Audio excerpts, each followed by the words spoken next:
Dear student, मैं प्रदीप मिश्रा। बहुत स्वागत है आपका मेरे चैनल मैथ्स विद प्रदीप में। मैं मैथमेटिक्स के एक एक करके सारे क्वेश्चंस आपके पास कुछ बेसिक कॉन्सेप्ट ला रहा हूँ। अभी बहुत सारे क्वेश्चन नहीं ला रहा हूँ, आपको ये सीखना है कि हम प्रैक्टिस सेट करवाएंगे, लेकिन पहले उन प्रश्नों पर पहले बेसिक बातें आपके समझ में आ जाएं। उसके बाद तो हम क्या करेंगे, एक एक टॉपिक लेकर के और उस पर ऐसे 10, 20, 50 क्वेश्चन लेकर के आएंगे और बल्कि ऑनलाइन रखेंगे, उसको ऑनलाइन रखेंगे। सब लोग साथ में रहेंगे तो मैं सवाल बोलूँगा और सब लोग लगाएंगे। पूरा आधा मिनट का समय रहेगा आपके पास। तो तब तक के लिए जो भी चैप्टर्स बचे हुए हैं उन पर हम एक व्यू देने की कोशिश कर रहे हैं कि क्लियर व्यू, जब आप उन वीडियोज़ को देख लेंगे तो आपका क्लियर व्यू हो जाएगा। जैसे एक टॉपिक आता है आपका DI नाम है उसका, डाटा इंटरप्रिटेशन कहते हैं। DI data interpretation. इस समय होने वाली ऐसी कोई परीक्षा ही नहीं है जिसमें गणित आती हो और DI ना आता हो, यानी फिक्स है। एक क्वेश्चन तो फिक्स है, और एक क्वेश्चन का मतलब 3-4 क्वेश्चन, 5 क्वेश्चन, यानी कम से कम 3 और अधिकतम 5 क्वेश्चन पूछे जा सकते हैं एक सवाल पर। इस DI के अंदर 4 सेक्शन है। उन्हीं 4 सेक्शन में से किसी एक पर सवाल बनाए जाते हैं। उन चारों सेक्शन का नाम क्या है? एक का नाम है पाई चार्ट, एक का नाम है दंड आरेख, एक का नाम है सारणियन और एक का नाम है ग्राफ। ये 4 में से कोई एक प्रश्न आपसे पूछा जा सकता है। अब एक एक सवाल पर अगर आप बैंकिंग की तैयारी करते हैं तो बैंकिंग में तो बहुत ज़्यादा आता है, मतलब 10-10 सवाल बन सकते हैं। SSC में 5 सवाल, लेकिन अगर मुख्य परीक्षा पर बात करें तो उसमें कभी कभी तो ज़्यादा 2 सवाल भी पूछ लेते हैं। 2 में से 7, 8, 9, 10 तक सवाल हो सकते हैं। तो इसमें करना क्या होता है कि आपको बस अभ्यास ही है और कुछ नहीं है। इन सभी सवालों को हल करने के लिए अगर आपको अर्थमेटिक का 3 टॉपिक क्लियर है, उन तीनों का नाम ले रहा हूँ: प्रतिशत, अनुपात और औसत। अगर इस 3 टॉपिक पर आपका कमांड है तो आप ये मान के चलो कि आपका DI कंप्लीट हो चुका है।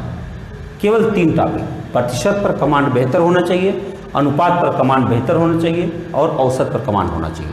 नहीं है तो कर लीजिए, क्योंकि इस पर जितने महत्वपूर्ण टॉपिक है ये, अगर इन तीनों टॉपिक पर आपकी बेहतर कमांड बन जाए, अरे करना क्या है बेहतर कमांड के लिए, बस 200, 300, 400 क्वेश्चन पर टॉपिक पर कर डालिए, बस क्लियर हो जाए सब कुछ।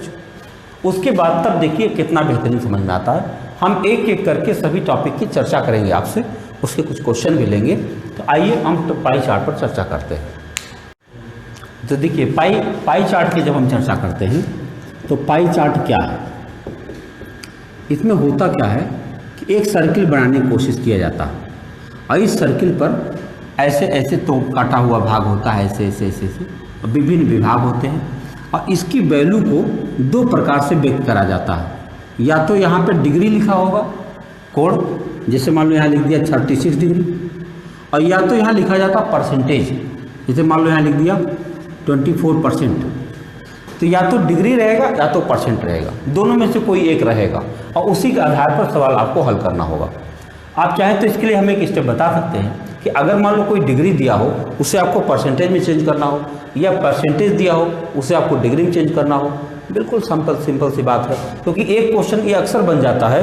जैसे मान लीजिए कि यहाँ पर कोई चीज़ है, सपोज करिए ये क्या कहते हैं, शिक्षा पर व्यय है, तो शिक्षा पर व्यय मान लो 24% है, तो इसको चाहता है कि शिक्षा पर का जो केंद्रीय कोण कितना डिग्री का होगा। बिल्कुल सवाल बन गया। या पूछा जा सकता है, ये मान लीजिए कि कोई अन्य चीज़ हो गया, मेडिकल हो गया, दवाइयाँ, तो दवाई का जो डिग्री लिख रखा है इसको प्रतिशत में व्यक्त करें।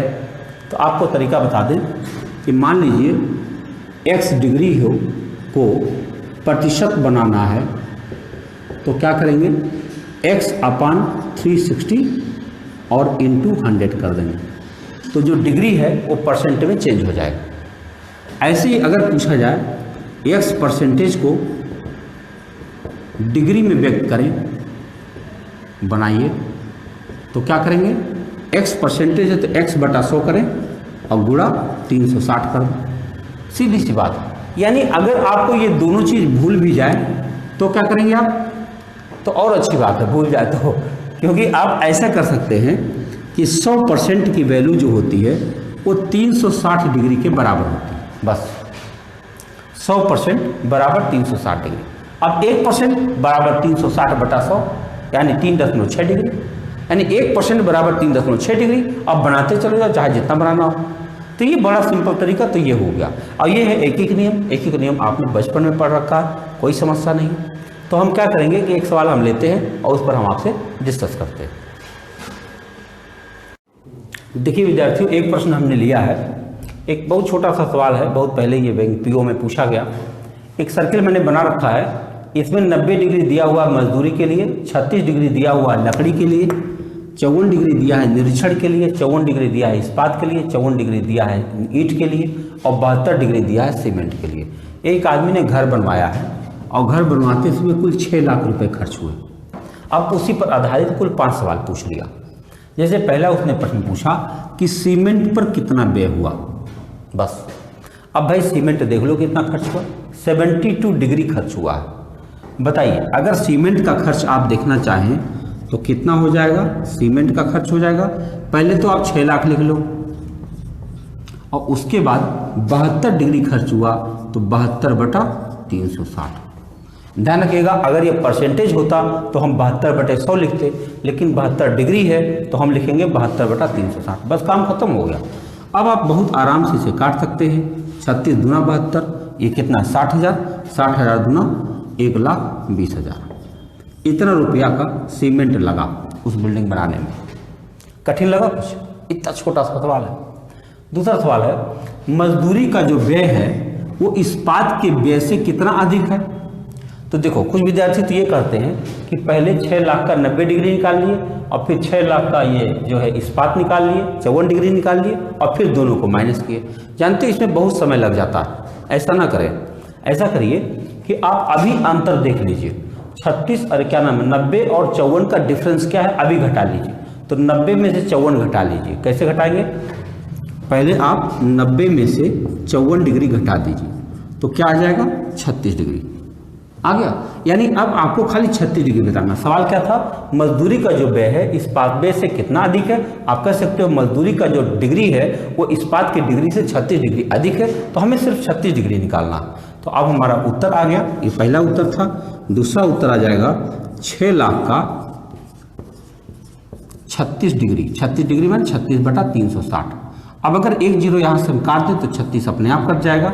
आपका उत्तर आ गया 60,000। आप देख रहे हैं, बिना कुछ किए आप समझ सकते हैं कि मैंने एक छोटा सवाल लिया हुआ है जिसमें ज़्यादा कैलकुलेशन नहीं है। आने वाले सवाल में हम और बड़े लेंगे सवाल आने वाले समय में, लेकिन पहले आपको ये देखना है कि हमें एक्शन कैसे लेना। बिना किसी विशेष प्रयास के हमें सवाल चाहिए, तो मैं इसे दोनों को मिटा रहा हूँ। अगले सवाल पर बढ़ता हूँ। अगला सवाल है, सीमेंट इस्पात तथा निरीक्षण पर कितने % धन खर्च हुआ। क्या करेंगे, सीमेंट इस्पात और निरीक्षण कहाँ है भाई, ये सीमेंट है, जी हाँ, इस्पात ये है और निरीक्षण ये। इन तीनों को डिग्रियां जोड़ो आप, क्या क्या है भाई, 72 + 54 + 54 जोड़िए, 2 4 6 4 10 6 5 11 7 18 180 डिग्री। आप बताओ पूरी सर्किल होती है 360 डिग्री की, तो 180 डिग्री कितना % हुआ उसका। जी हाँ, 180/360 × 100। बताइए कितने आराम से आपका उत्तर आ गया, 50%। हम 6 लाख की तरफ गए भी नहीं, हमने उसकी वैल्यू नहीं निकाली, हमने सीधे डिग्री से उत्तर निकाल लिया। बस यही चाहिए, कम से कम काम करके अगर आप आंसर निकाल पाते हैं तो यही बहादुरी है। अगला प्रश्न है आपका चौथा, लकड़ी पर कितना % धन व्यय हुआ। इसका मतलब ये हुआ कि लकड़ी पर जो 36 डिग्री है इसे परसेंटेज में बताना है। अभी मैंने थोड़ी देर पहले जब मैंने कहा था कि डिग्री को परसेंटेज बताना है, कितना सिंपल हो गया। लकड़ी पर कितना व्यय हुआ, चौथा सवाल है।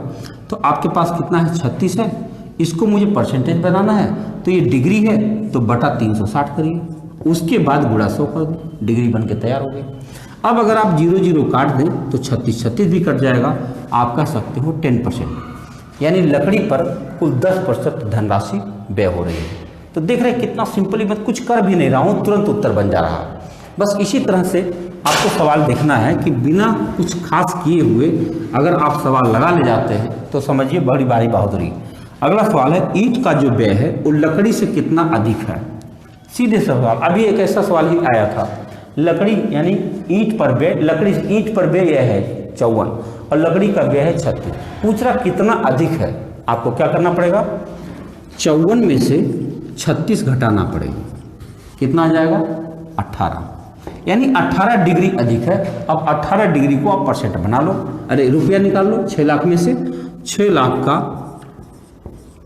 18 डिग्री कितना होगा, 18/360।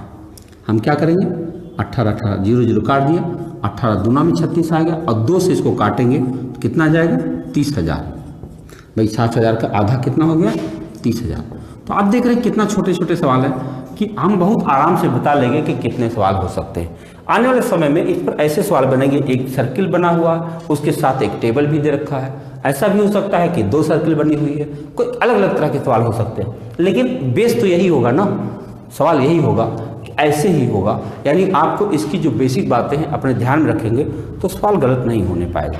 तो आने वाले वीडियो में हम उन सब बातों की चर्चा करेंगे। मस्त रहिए, अध्ययन करते रहिए। स्टूडेंट, बहुत स्वागत है आपका मेरे चैनल मैथ्स विद प्रदीप में। इस समय हम लोग डीआई के क्वेश्चन कर रहे हैं, डाटा इंटरप्रिटेशन के।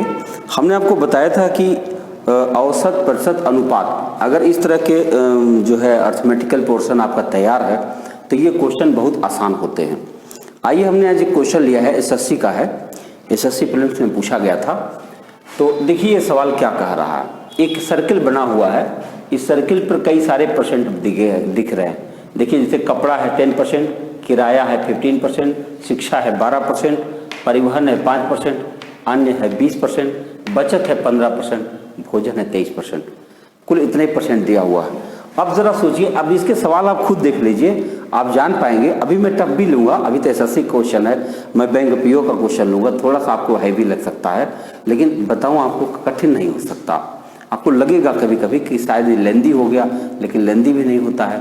आइए हम सवाल देखते हैं। पहला क्वेश्चन आप देखेंगे तो लिखा है, यदि कुल खर्च 46,000 रुपया है तो भोजन पर खर्च बताइए। अब भोजन, अगर आप यहाँ देखें तो भोजन पर 23% का खर्च हुआ।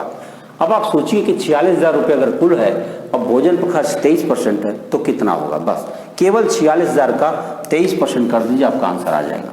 मैंने किया, देखिए मैं भोजन पर खर्च निकाल रहा हूँ तो ये हो जाएगा 46,000 गुणा 23/100।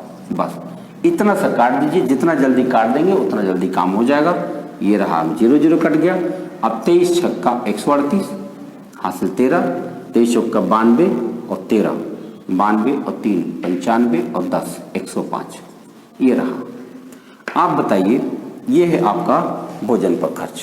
अच्छा सोचिए 23% रुपया आप आते हो, अभी तो 0 लगाना बाकी, 10,580 रुपया आपका भोजन पर खर्च हो गया। एकदम सिंपल सा तरीका है, कुछ कहने की जरूरत नहीं। देखिए दूसरा क्वेश्चन लिख रहा, कुल खर्च 46,000 रुपया है तो कपड़ा और किराए पर कितना खर्चा हुआ। कपड़ा और किराए पर बात करें तो कुल 25% का खर्चा दिख रहा। आप बताइए, कपड़ा और किराए पर बात करें तो आप सोच रहे हैं कपड़ा और किराया, तो इसमें आपको कुछ करना ही नहीं है, केवल दोनों को जोड़ लीजिए, अलग अलग मत निकालिए कि एक बार कपड़ा निकालेंगे एक बार किराया निकालेंगे फिर जोड़ेंगे। जी नहीं, आप इसी समय 25% कर लीजिए। तो अब आपका केवल करना क्या है, 46,000 गुणा 25/100, यानी आप 46,000 का 1/4 भी कर सकते हैं। आइए देखते हैं, मैं गुणा कर रहा हूँ। 0, 25 छक्का 150, 15, 25 100 और 15 115, 11,500। आप देख, कोई सवाल हुआ ये, मतलब 0 लेवल कह सकते हो आप, 0 लेवल का सवाल होता है। और कुछ बच्चों कहते हैं कि नहीं सर डीआई बहुत टफ होता है, मैं समझ नहीं पाता कहाँ से कहते हैं। चलिए आगे बढ़ता हूँ। अगला सवाल है आपके पास, किराया और शिक्षा पर व्यय का अनुपात बताओ।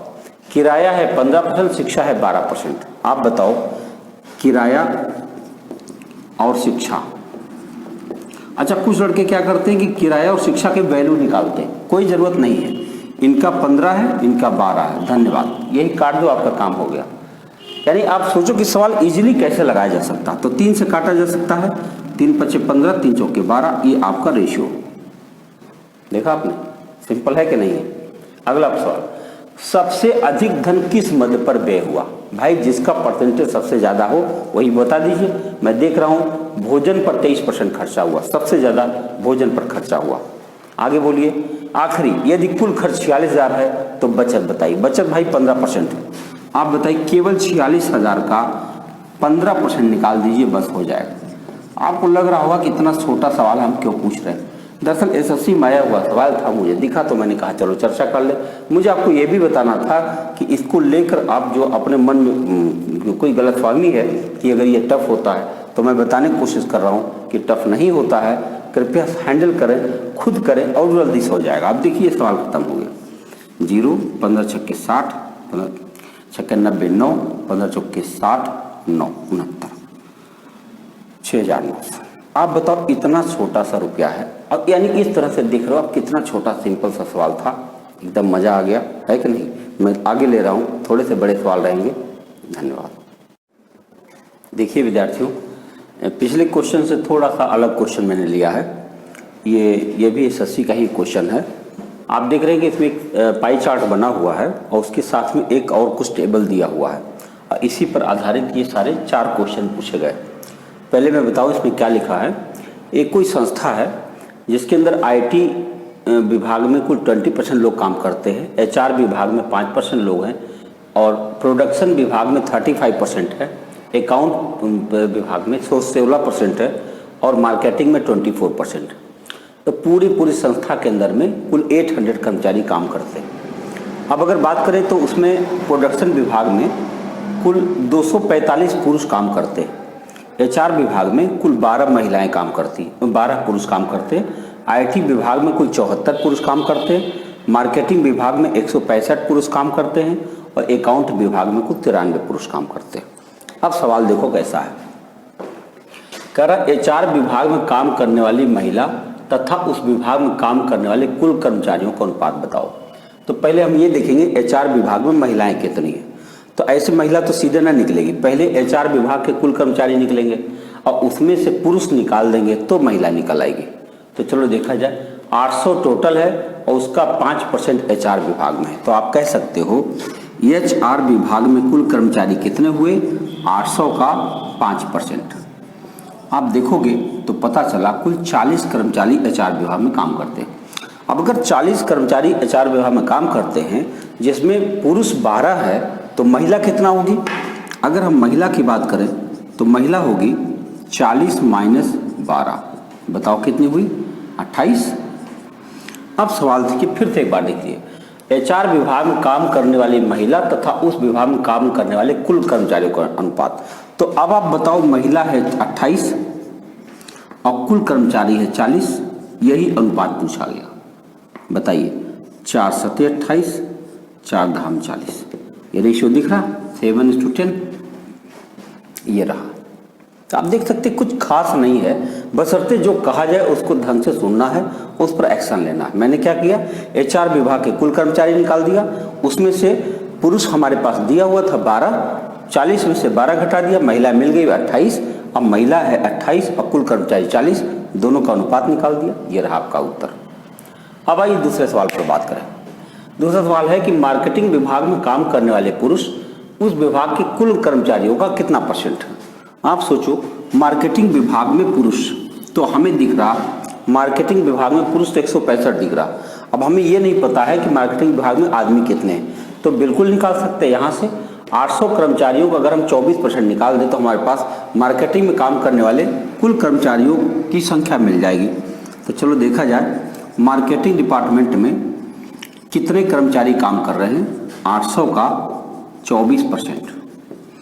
अब बताइए, 8 चौके 32, 3 8 दूनी 16 और 3 192। जरा बताइए, 192 टोटल लोग हैं और उसमें से पुरुष है 165। सवाल क्या था? मार्केटिंग विभाग में काम करने वाले पुरुष उस विभाग के कुल कर्मचारियों का कितना %? अब बताओ, 192 टोटल लोग हैं जिसमें से 165 पुरुष है। अब इसका परसेंटेज निकाल दो, 165 अपान 192 और गुणा 100। बस आराम से काट लो, जैसे कट जाए। 4 से कटराइए, 4 से काट दोगे तो 4 से आ जाएगा आपका 4 चौके 16, 4 अठे 32 और 4 से हो जाएगा 25। और अगर आप देखें तो 12 3 से भी कट रहा है, तो 3 से काटेंगे 16 हो जाएगा, 3 पचे 15, 3 पचे 15 हो जाएगा। अब नहीं कट रहा है तो गुणा कर लें, 25 पच्चे 125, 12 125 और 12 25 12 137 बटा 16। अब परसेंट निकाल दें, लगभग 16 8 128, 28 2 30, 7 9 95, 16 छक्का 96, लगभग 86% आ जाएगा। 85 पॉइंट समथिंग आएगा, आप उसको 86% लगभग मान सकते हैं। वो तो ऑप्शन पर भी निर्भर करता है, ठीक है। तो आप देख लीजिए कि इसमें कठिनाई कुछ नहीं थी। अब ये कैलकुलेशन है कि मान लो थोड़ा ऐसा ऑड लगा तो आपको थोड़ा सा समय लग गया, नहीं तो आपको सवाल में कठिनाई नहीं है, आप इसको कठिन शब्द नहीं कह सकते। तीसरे क्वेश्चन पर आप बात करें तो आईटी विभाग में काम करने वाली महिला पूरी संस्था में काम करने वाले कर्मचारियों का कितना परसेंट है। तो पहले आईटी विभाग की महिला कितनी है इसका पता लगाते हैं। आईटी विभाग देखें तो वहाँ परसेंटेज के हिसाब से 20% आईटी विभाग दिख रहा, ये रहा। आईटी विभाग में 20% लोग काम कर रहे हैं। तो बताइए 800 का अगर हम 20% निकाल दें तो कुल कर्मचारी हमें मिल जाएंगे, कितना मिल जाएंगे 160। जबकि इसमें से 74 पुरुष हैं, ये कन्फर्म है। तो अगर इसमें से हम 74 माइनस कर दें तो जो वैल्यू आएगी वो कुल महिलाओं की संख्या मिल जाएगी। जी हाँ, 6 8 86 महिला। सोचिए 86 महिलाएं हैं और टोटल 800 लोग हैं, कितना परसेंट बनता है आइए देखते हैं। 86 अपान 800 गुणा 100, ये 800 के संदर्भ में बताना है क्योंकि यहाँ लिखा है कि पूरी संस्था में काम करने वाले कर्मचारियों का कितना परसेंट है। पूरी संस्था में तो 800 कर्मचारी काम करते हैं। अब आप आराम से काट सकते हो, काटे भैया, 8 10 में 80, 10.6 60, 8 7 56, 4 8 5 40, ये आ गया 10.75%। यानी कह सकते हो आप आईटी विभाग में काम करने वाली जो महिलाएं हैं कुल कर्मचारियों का, कुल मतलब 800 कर्मचारियों का 10.75%। अब आप सोच सकते हैं कि कितना सिंपल क्वेश्चन होता है, इसमें कुछ करना नहीं रहता है, बस खाली लिखिए और काम करते चले जाइए, एकदम सिंपल। लास्ट क्वेश्चन देखिए क्या है। लास्ट क्वेश्चन देखिए कि मार्केटिंग विभाग में काम करने वाले पुरुष और महिला कर्मचारियों का अनुपात क्या है। तो मार्केटिंग में पुरुष तो दिख रहा है, अब महिला कहाँ है और निकाला जाए। शायद हम लोगों ने अभी थोड़ी देर पहले निकाला भी था, मैं भी 192 था, और एक बार फिर से देख लेते हैं। मार्केटिंग में 800, अब जब आप कॉपी को लगाएंगे तो आपको ध्यान भी रहेगा मार्केटिंग में 24% है, तो जी हाँ वही था 192।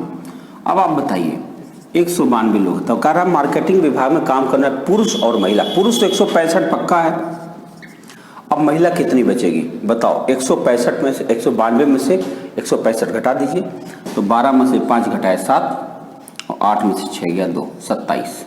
अब यही रेशियो आपका बन गया। 3 से कट रहा है, काट सकते हैं 55 और ये हो जाएगा 9, ये रहा रेशियो। तो विद्यार्थियों देखियो कहीं कोई कठिनाई नहीं है। बाय द वे कैलकुलेशन करते समय आप थोड़ा सा अभ्यास करेंगे तो काम हो जाएगा, और जैसा भी हो हमें बताते रहिए। हम ऐसे करके क्वेश्चंस आपके पास लाते रहे। हम सोच रहे हैं कि अभी ऐसा कोई सवाल मिल जाए जिसमें दो पाई चार्ट बने हो, 3 बने हो, या जितना भी टफ हो सकता है हो जाए। कुल मिला के आप इसका कॉन्सेप्ट एक बार क्लियर हो जाएगा तो आपको लगेगा कि अरे यार इसमें तो कुछ है ही नहीं। बोनस का अंक मिलता है, समझ लो, एक ढेर सारा नंबर। देखो कम से कम 3 और ज़्यादा से ज़्यादा 5 क्वेश्चन बन सकते हैं। अभी देखो अभी तक इसमें 4 क्वेश्चन बने, इसके पिछले सवाल में 5 क्वेश्चन, 4 क्वेश्चन, ऐसे ही बनते जा रहे हैं। तो ये होता बहुत बढ़िया है, आप अभ्यास जरूर करें जी।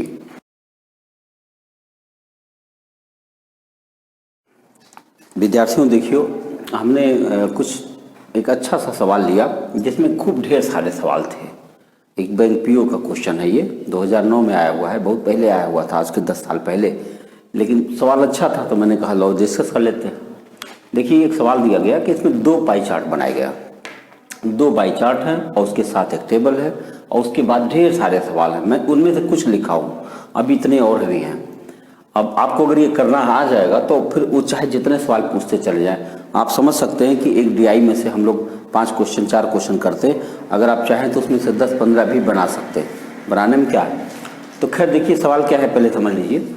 ये राज्य हैं ABCDEF, 6 राज्य है और 6 राज्य के बारे में एक आकलन किया गया तो एक पाई चार्ट ये है कि जिनकी जो एजुकेशनल क्वालिफिकेशन है वो ग्रेजुएट या उससे अधिक लोग हैं, वो कुल 24 लाख लोग हैं, 24 लाख। और 12वीं तक पढ़े हुए लोग कुल 32 लाख हैं। राज्य ए में पुरुष महिला का रेशियो ये है ग्रेजुएट के वाले मामले में, और 12 तक में पुरुष महिला का रेशियो ये रहा। राज्य बी में पुरुष महिला का रेशियो यहाँ पर ये है और वहाँ पर वो है। राज्य सी में पुरुष महिला का रेशियो ये है, वहाँ पर वो है। यानी हमको इन सवालों के हिसाब से देखना है कि इन आंकड़ों का इस्तेमाल हम कैसे करेंगे, बस। यानी डीआई का जो मुख्य उद्देश्य ये है कि जब हमारे सामने कुछ डाटा आए तो उन डाटा को इस्तेमाल करके हम क्या कर सकते हैं, कैसे कैसे सवाल बना सकते हैं। तो आइए एक पहले क्वेश्चन पर चर्चा करते हैं। पहला क्वेश्चन है कि राज्य ए में ग्रेजुएट पुरुष तथा कक्षा 12 तक के पुरुष में अंतर क्या है। राज्य ए में ग्रेजुएट पुरुष, अच्छा बताओ, राज्य ए की बात करें तो वहाँ 24 लाख है। आइए देखते हैं राज्य ए के ग्रेजुएट पुरुष कितने हैं। तो अगर हम लिखें तो 24 लाख, लाख मतलब 5 जीरो होता, देखा। अब राज्य ए में कुल कितने लोग हैं, आओ देखा जाए। राज्य ए में 16% लोग हैं। तो अगर हम ऐसे लिख दें तो ये पता चल जाएगा कि राज्य ए में, यानी राज्य ए में कुल ग्रेजुएट लोग कितना है। लेकिन इसमें हमको केवल पुरुष बनाना है। देखो केवल ग्रेजुएट पुरुष की बात कर रहा है, तो ग्रेजुएट पुरुष की बात करेंगे तो ये देखिए 7/12, आपको पता होगा अनुपात बटे अनुपाती योग, तो 7/12 कर देंगे तो केवल पुरुष आ जाएंगे। यानी इस संख्या का अगर हम 7/12 कर दें तो राज्य ए के ग्रेजुएट पुरुष मिल जाएंगे। अब यहाँ तक तो हो जाएगा। उसके बाद क्या करें, कक्षा 12 तक के पुरुष में अंतर। अब 12 तक का पुरुष वहाँ भी निकालना पड़ेगा, तो चलो खैर इसको देख लेते हैं, तो उसको भी निकाल लेंगे। तो आप देख रहे हैं कि ये 2 जीरो तो यहाँ से गया, इस 12 से पूरा 24 कट रहा है, 12 दूना में 24, देख रहे हैं आप। अब आप बताइए कितने आराम से आप कर रहे हैं। 3 जीरो लगाइए, उसके बाद 7 दूनी 14, 14 छक्के 84, 8, 14 के 14 और 8 22। जी हाँ, ये हो गए राज्य ए में आने वाले कुल ग्रेजुएट पुरुष। अब कह रहा है राज्य 12 तक के पुरुष में अंतर बताओ, तो 12 तक के पुरुष भी देखेंगे हम लोग। अब क्या करेंगे, अब की बार 32 लाख लिखेंगे, और उसके ए में देखो तो 15% आबादी है। जी हाँ, लिख दिया। अब पुरुष की बात करें तो देखिए 7/9, 7 16, देख रहे हैं आप। पुरुष की बात करेंगे तो ये 7/16 आ जाएगा। तो आप इसे काटेंगे, देखिए 2 जीरो यहाँ से, और 16 से ये पूरा पूरा कट गया 2 बार में, और फिर एकदम सेम कहानी हो गई। 3 जीरो फिर लगा देंगे, और 7 दूनी 14, 14 का गुणा करेंगे 15 में, 14 पचे 70, 7, 14 के 14 7 21। बस इन्हीं दोनों का अंतर पूछा गया। अंतर की बात करें कितना आसानी से उत्तर आ रहा है, देख लो आप, 14,000। आप सोच सकते हैं कि देखने में बड़ा है कि छोटा है, कोई टेंशन नहीं है। आप कुछ करना नहीं है, बस खाली एक बार में देखते चले, लिखते चले और करता चला जा रहा, देख रहे। तो करना यही है कि जो बोला जाए ढंग से साफ साफ सुनिए, और उसके बाद एक बार एक्शन करिए, आपका उत्तर आ जाएगा। पहला क्वेश्चन आपका हो गया। आगे बढ़े, दूसरे क्वेश्चन पर बात करें। तो पहले दूसरे क्वेश्चन के लिए इसको हम हटा दें, कुछ जगह मिल जाए हमको। तो दूसरा क्वेश्चन है कि राज्य ई में ग्रेजुएट महिला, तो चलो जो कहे उतना पहले कर लो। राज्य ए में ग्रेजुएट महिला कितनी है, आइए फिर वही कहानी है कि हम लोग लिखेंगे 24 लाख, और ए की बात करें, राज्य ई की बात कर रहा, राज्य ई में 20% लोग हैं। जी हाँ, इसमें अगर ग्रेजुएट महिला की बात करें तो राज्य ई की बात कर रहे हैं, तो राज्य ई में ग्रेजुएट महिला कितनी है, 7/16, ठीक है, महिला माने 7 और अनुपाती योग 16, तो आप लिखेंगे 7/16। चलिए इसको पहले काटते हैं। तो 2 जीरो यहाँ से गया, और आप इसको 8 से काट सकते हैं। 8 दूनी 16, 8 तिया 24, और इस 2 से इस 20 को भी काट सकते हैं 10। अब बताइए 7 तिया 21 लिखिए, उसके बाद 3 जीरो इसका और 1 जीरो इसका, 4 जीरो लगा दीजिए। इसी समय आप काटना भी देख लीजिए कि कैसे हम लोग काट रहे हैं, कि ज़्यादा कहीं ओवर राइटिंग भी नहीं हो सकती और एक बार में वैल्यू भी आ जा रही। तो हमें ये मिल गया राज्य ई की ग्रेजुएट महिला कितनी है। फिर आगे बढ़ते हैं, राज्य डी की कक्षा 12 तक की जनसंख्या। का अनुपात पूछा है। महिला राज्य डी की कक्षा 12 तक की महिला का अनुपात पूछा है। तो राज्य डी की महिला कहाँ है भाई, चलो वहां पर देखते हैं। 12 तक की महिला चाहिए, तो हम लिख रहे हैं यहाँ 32 लाख। और डी की बात करें तो डी की परसेंटेज 12 है, देख लीजिए आप यहाँ डी का परसेंट 12 है। और डी की पास महिला का पोजीशन है 7/12, देखते जाइए 7/12, इसी को हमें काटना। अब कितने जल्दी कट जाएगा, बहुत आसानी से, पूरा 100 यहाँ से चला जाएगा और 12 भी कट जाएगा। 32 गुणा 7 करना, पहले हम 3 जीरो लगा देंगे, उसके बाद 32 का गुणा 7 से कर रहे हैं, तो 7 दूनी 14 और 7 ये 21, 22। अब इन्हीं दोनों का रेशियो पूछा गया तो अपन कर दीजिए बस, तो 3 जीरो तो गया। अब ये जितने जल्दी कट जाए तो देखेंगे, तो पहले 2 से काट देता हूँ, 4 2 6 2 8, 2 से काटता हूँ और फिर 2 से काटता हूँ। 16 7 नहीं कट रहा है, हाँ 7 से कट रहा, देखिए 7 से काटिए तो 15 बार में कट गया और ये 16 बार में कट गया। आपका रेशियो आ गया 15/16, ये रहा आपका आंसर।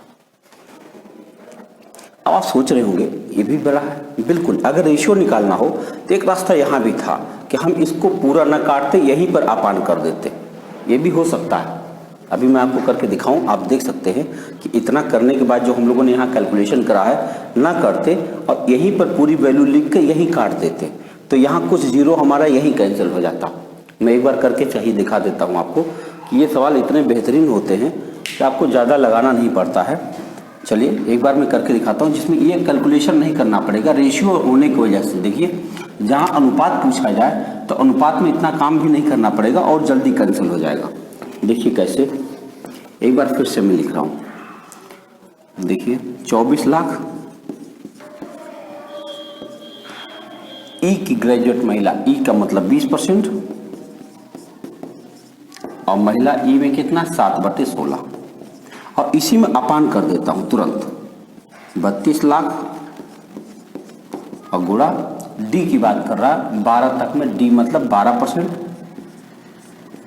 और गुणा डी में महिला कितनी है 7/12। तो अब आप देख सकते हैं यही काट सकते हैं इसको। देखिए 5 जीरो तो ऐसे चला गया, 8 3 24, 8 चौके 32 यहीं चला गया, 100 भी खत्म हो गया, 12 यहाँ खत्म हो गया, 7 यहाँ खत्म हो गया। आप देख रहे, फिर चलिए 4 5 20, 4 चौके 16 कट गया। अब देखते जाइए, देख रहे हैं अब लगभग खत्म होने जा रहा है। ये 4 नीचे आ जाएगा और ये 3 5 15 ऊपर आ जाएगा। आप देख सकते हैं 15/16 आपका उत्तर आ गया। तो इसमें हमको गुणा नहीं करना पड़ा, सब यही कट गया। तो सवाल बहुत अच्छा है, अभ्यास करने के लिए ज़बरदस्त क्वेश्चन है। छोटे सवाल भी है, ज़्यादा काम भी नहीं करना है, कैलकुलेशन भी यहाँ पर पक्की हो जाएगी। अगले सवाल पर बढ़ता हूँ।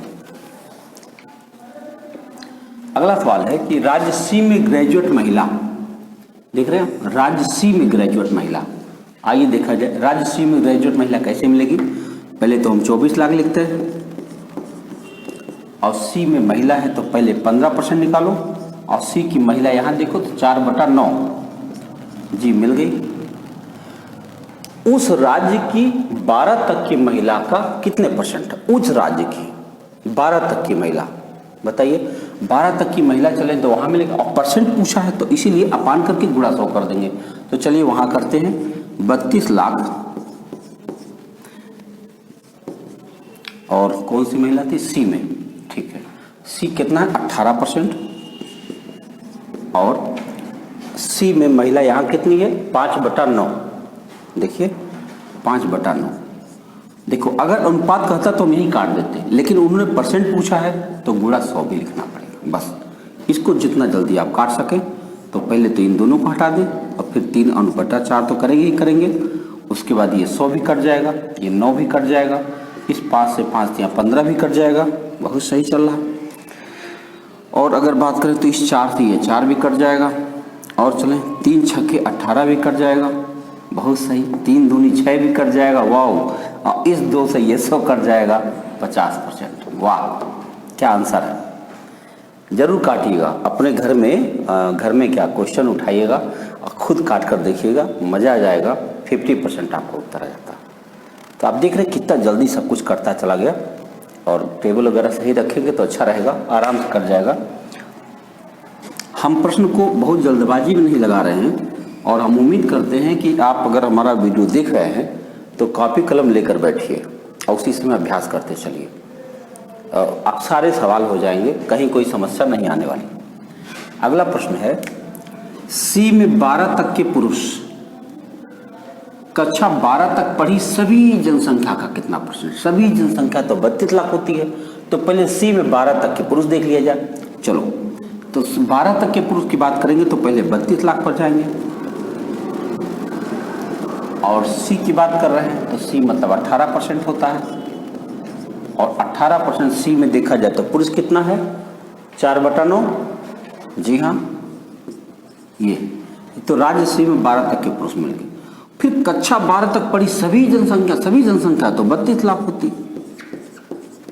कितना परसेंट पूछा गया? तो बोला 100% पूछा गया। तो ये तो 32 लाख तो गया, खत्म हो गया। और इस 100 से आपका ये 100 भी गया और इस 9 दूनी 18 भी गया, 4 दूना 8%। इतना छोटा सवाल है आपका। आप देख रहे हैं, सीधे सीधे वैल्यू अपना रखते चले गए और काटते चले गए। तो आप बताओ कि महसूस करिए, आप हमें ज़रूर मैसेज करके बताइएगा, कमेंट करके बताइएगा कि क्या इन सवालों में आपको कुछ भी मुश्किल लग रहा है। अगर लग रहा है तो कहाँ लग रहा है बताइएगा ज़रूर, हम उस पर बात करेंगे। तो हम लोग अभी जैसे पाई चार्ट पर बात कर रहे हैं, इसके बाद हम लोग दंड आरेख पर बात करेंगे, दंड आरेख बात करेंगे, फिर ऐसे ही सारणी पर बात करेंगे, ऐसे तमाम टॉपिक पर बात करते चले जाएंगे। आइए अगले सवाल पर बात करते हैं। लिखा राज्य ई में ग्रेजुएट पुरुष। आइए, राज्य ई में ग्रेजुएट पुरुष कितना है? हम लिख रहे हैं 24 लाख और 20%। और ई में पुरुष कितना है? 9/16।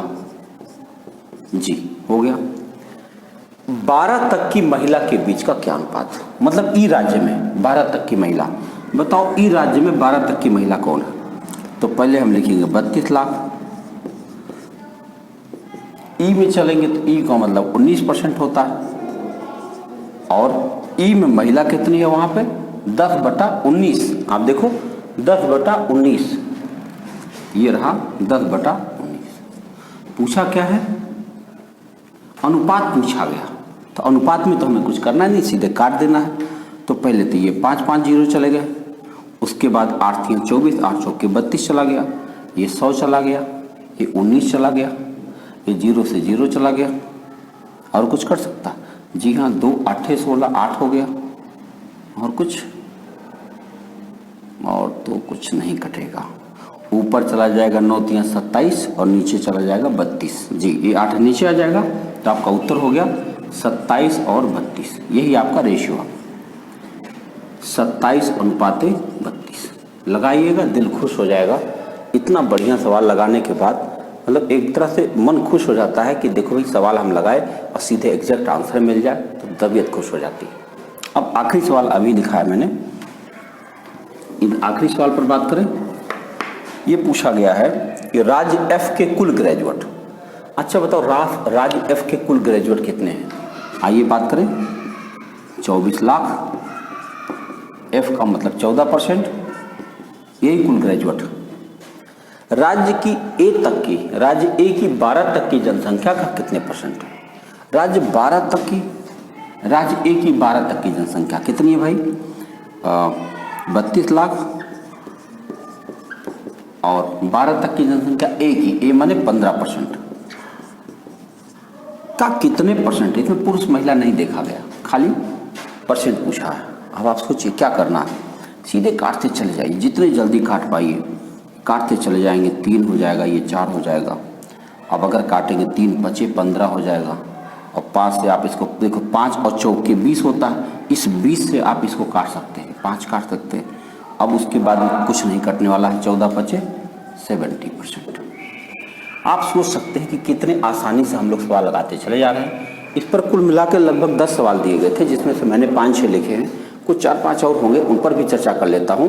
और आप इसी के बाद में हम पाई चार्ट को छोड़ करके फिर हम आगे बढ़ेंगे, लेकिन इस पर 2-4 सवाल और हैं, उनको भी पूरा कर लेता हूं। और आप इसको ज़रूर लगाइएगा घर में, लगाकर खुद महसूस करेंगे कैसा लग रहा। तो देखिए विद्यार्थियों, क्वेश्चन पूरा नहीं हुआ था, कुछ और क्वेश्चन बचे हुए थे। एक बड़ा लंबा चौड़ा सवाल था, तो मैंने सोचा कि एक ऐसा सवाल करें जिस पर काफ़ी कुछ क्लियर हो जाए, तो इसलिए बाकी सवालों को मैंने लिख दिया है। अब ये सारे हो जाएंगे तो समझो ये सवाल कंप्लीट हो जाएगा। मैराथन सवाल था ये। तो ये देखिए क्वेश्चन है कि राज्य ई के 12 तक के पुरुष, तो बताओ, अच्छा परसेंट पूछा गया, राज्य ई के 12 तक के पुरुष और राज्य एफ के 12 तक के पुरुष का कितने परसेंट है।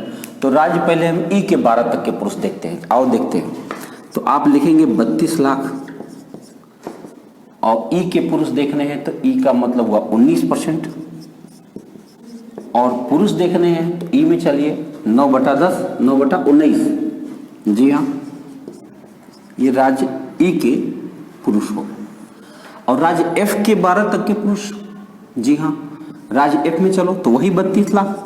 आप सोच रहे होंगे कि बिना मतलब 32 लाख मैंने क्यों लिख दिया, चाहते तो ना लिखते। बिल्कुल सही बात है, चाहते तो ना लिखते, लेकिन लिख दीजिए तो उससे क्या है कि कोई खतरा नहीं है। अब देखो एफ निकाल रहा हूँ और इसमें हमें पुरुष चलना है, तो एफ के पुरुष कितने हैं भाई, 3/5 बस। अब कह रहे हैं कितना परसेंट है, तो गुणा 100। ध्यान से देखिए, ये राज्य ई के पुरुष हैं और ये राज्य एफ के पुरुष हैं और परसेंट पूछा गया, तो ये है। काटिए भाई, ये तो हम लोग पूरा खत्म हो गया। अब यहाँ जाएंगे तो ये पूरा खत्म हो गया, ये 19 भी पूरा खत्म हो गया। और बात करें तो ये 20, 5 चौके 20 हो गया, बहुत सही। इस 3 तिया में 9 हो गया, बहुत सही। इस 4 से इसको काट सकते हैं 25 बार में, और 25 तिया 75%, आपका उत्तर हो जाता है।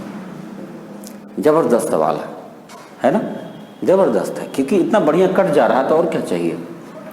देखिए अगला सवाल थोड़ा सा बड़ा हो सकता है, मिटाएं इसको। आपको कहीं दिक्कत होगी तो वैसे, हालांकि मैं बहुत स्लो बोल रहा हूँ और आपको जरूरत पड़ेगी तो पॉज करके देख लीजिएगा।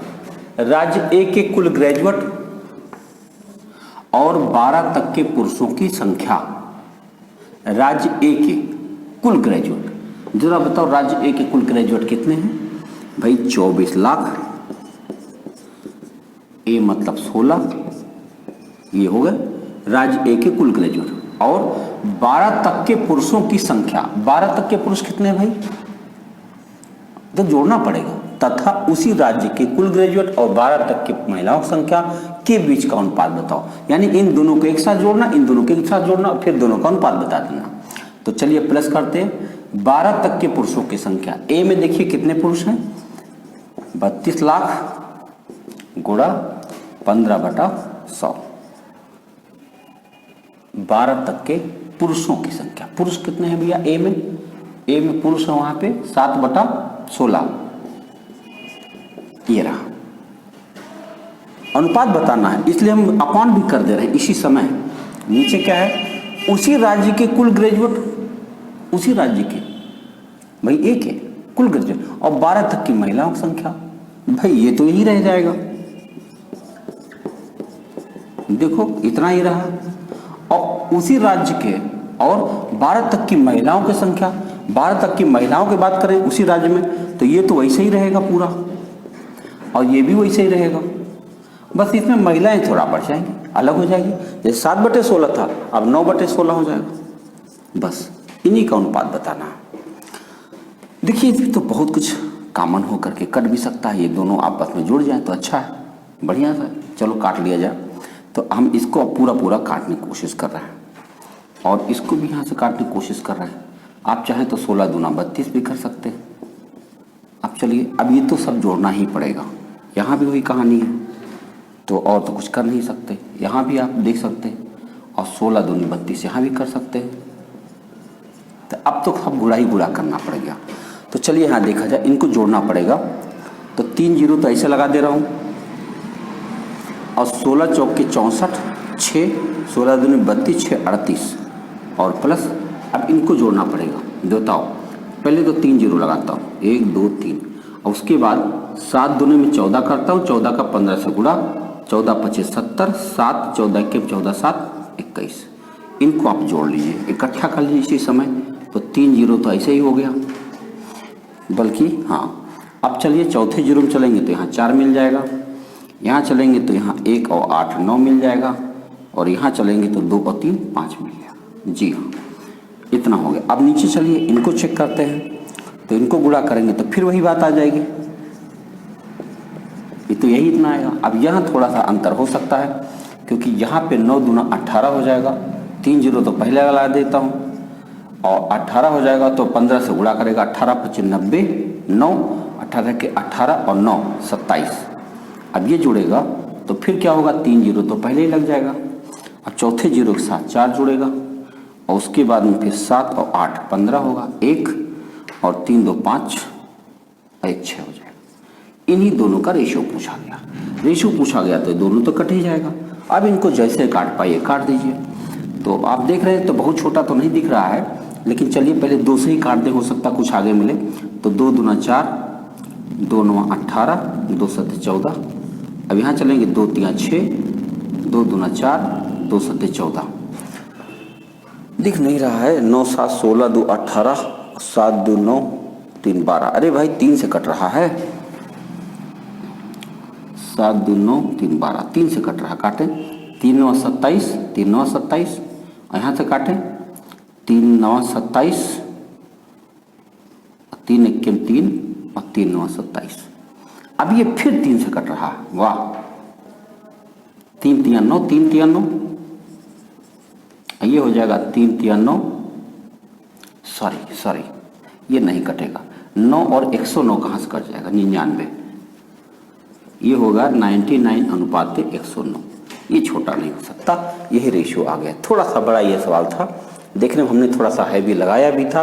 हमने सोचा कहीं कुछ मिस्टेक ना होने पाए, इसलिए सारी बात लिख दे। तो आप घबराइएगा नहीं, एक बार दोहरा लीजिएगा, बहुत मजा आएगा। आगे सवाल पर चलते हैं। ये उससे ज़्यादा छोटा नहीं हो सकता, क्योंकि अब 3 से कट नहीं सकता और किसी से कटने कोई चांस नहीं है। तो आगे बढ़ते हैं। आगे देखेंगे तो अगला सवाल है, अब छोटे सवाल हैं। राज्य डी के कुल ग्रेजुएट, बताओ राज्य डी के कुल ग्रेजुएट कितने हुए। फिर 24 लाख आपने लिख दिया, और डी के ग्रेजुएट आए तो गुणे 17/100 हो गए। उसी राज्य के 12 तक की जनसंख्या का क्या अनुपात है। उसी राज्य के 12 तक की जनसंख्या कितनी हो गई, 32 लाख। और 12 तक की जनसंख्या मतलब कौन से हम देखे हैं, डी की देखो जरा, डी मतलब 12/100।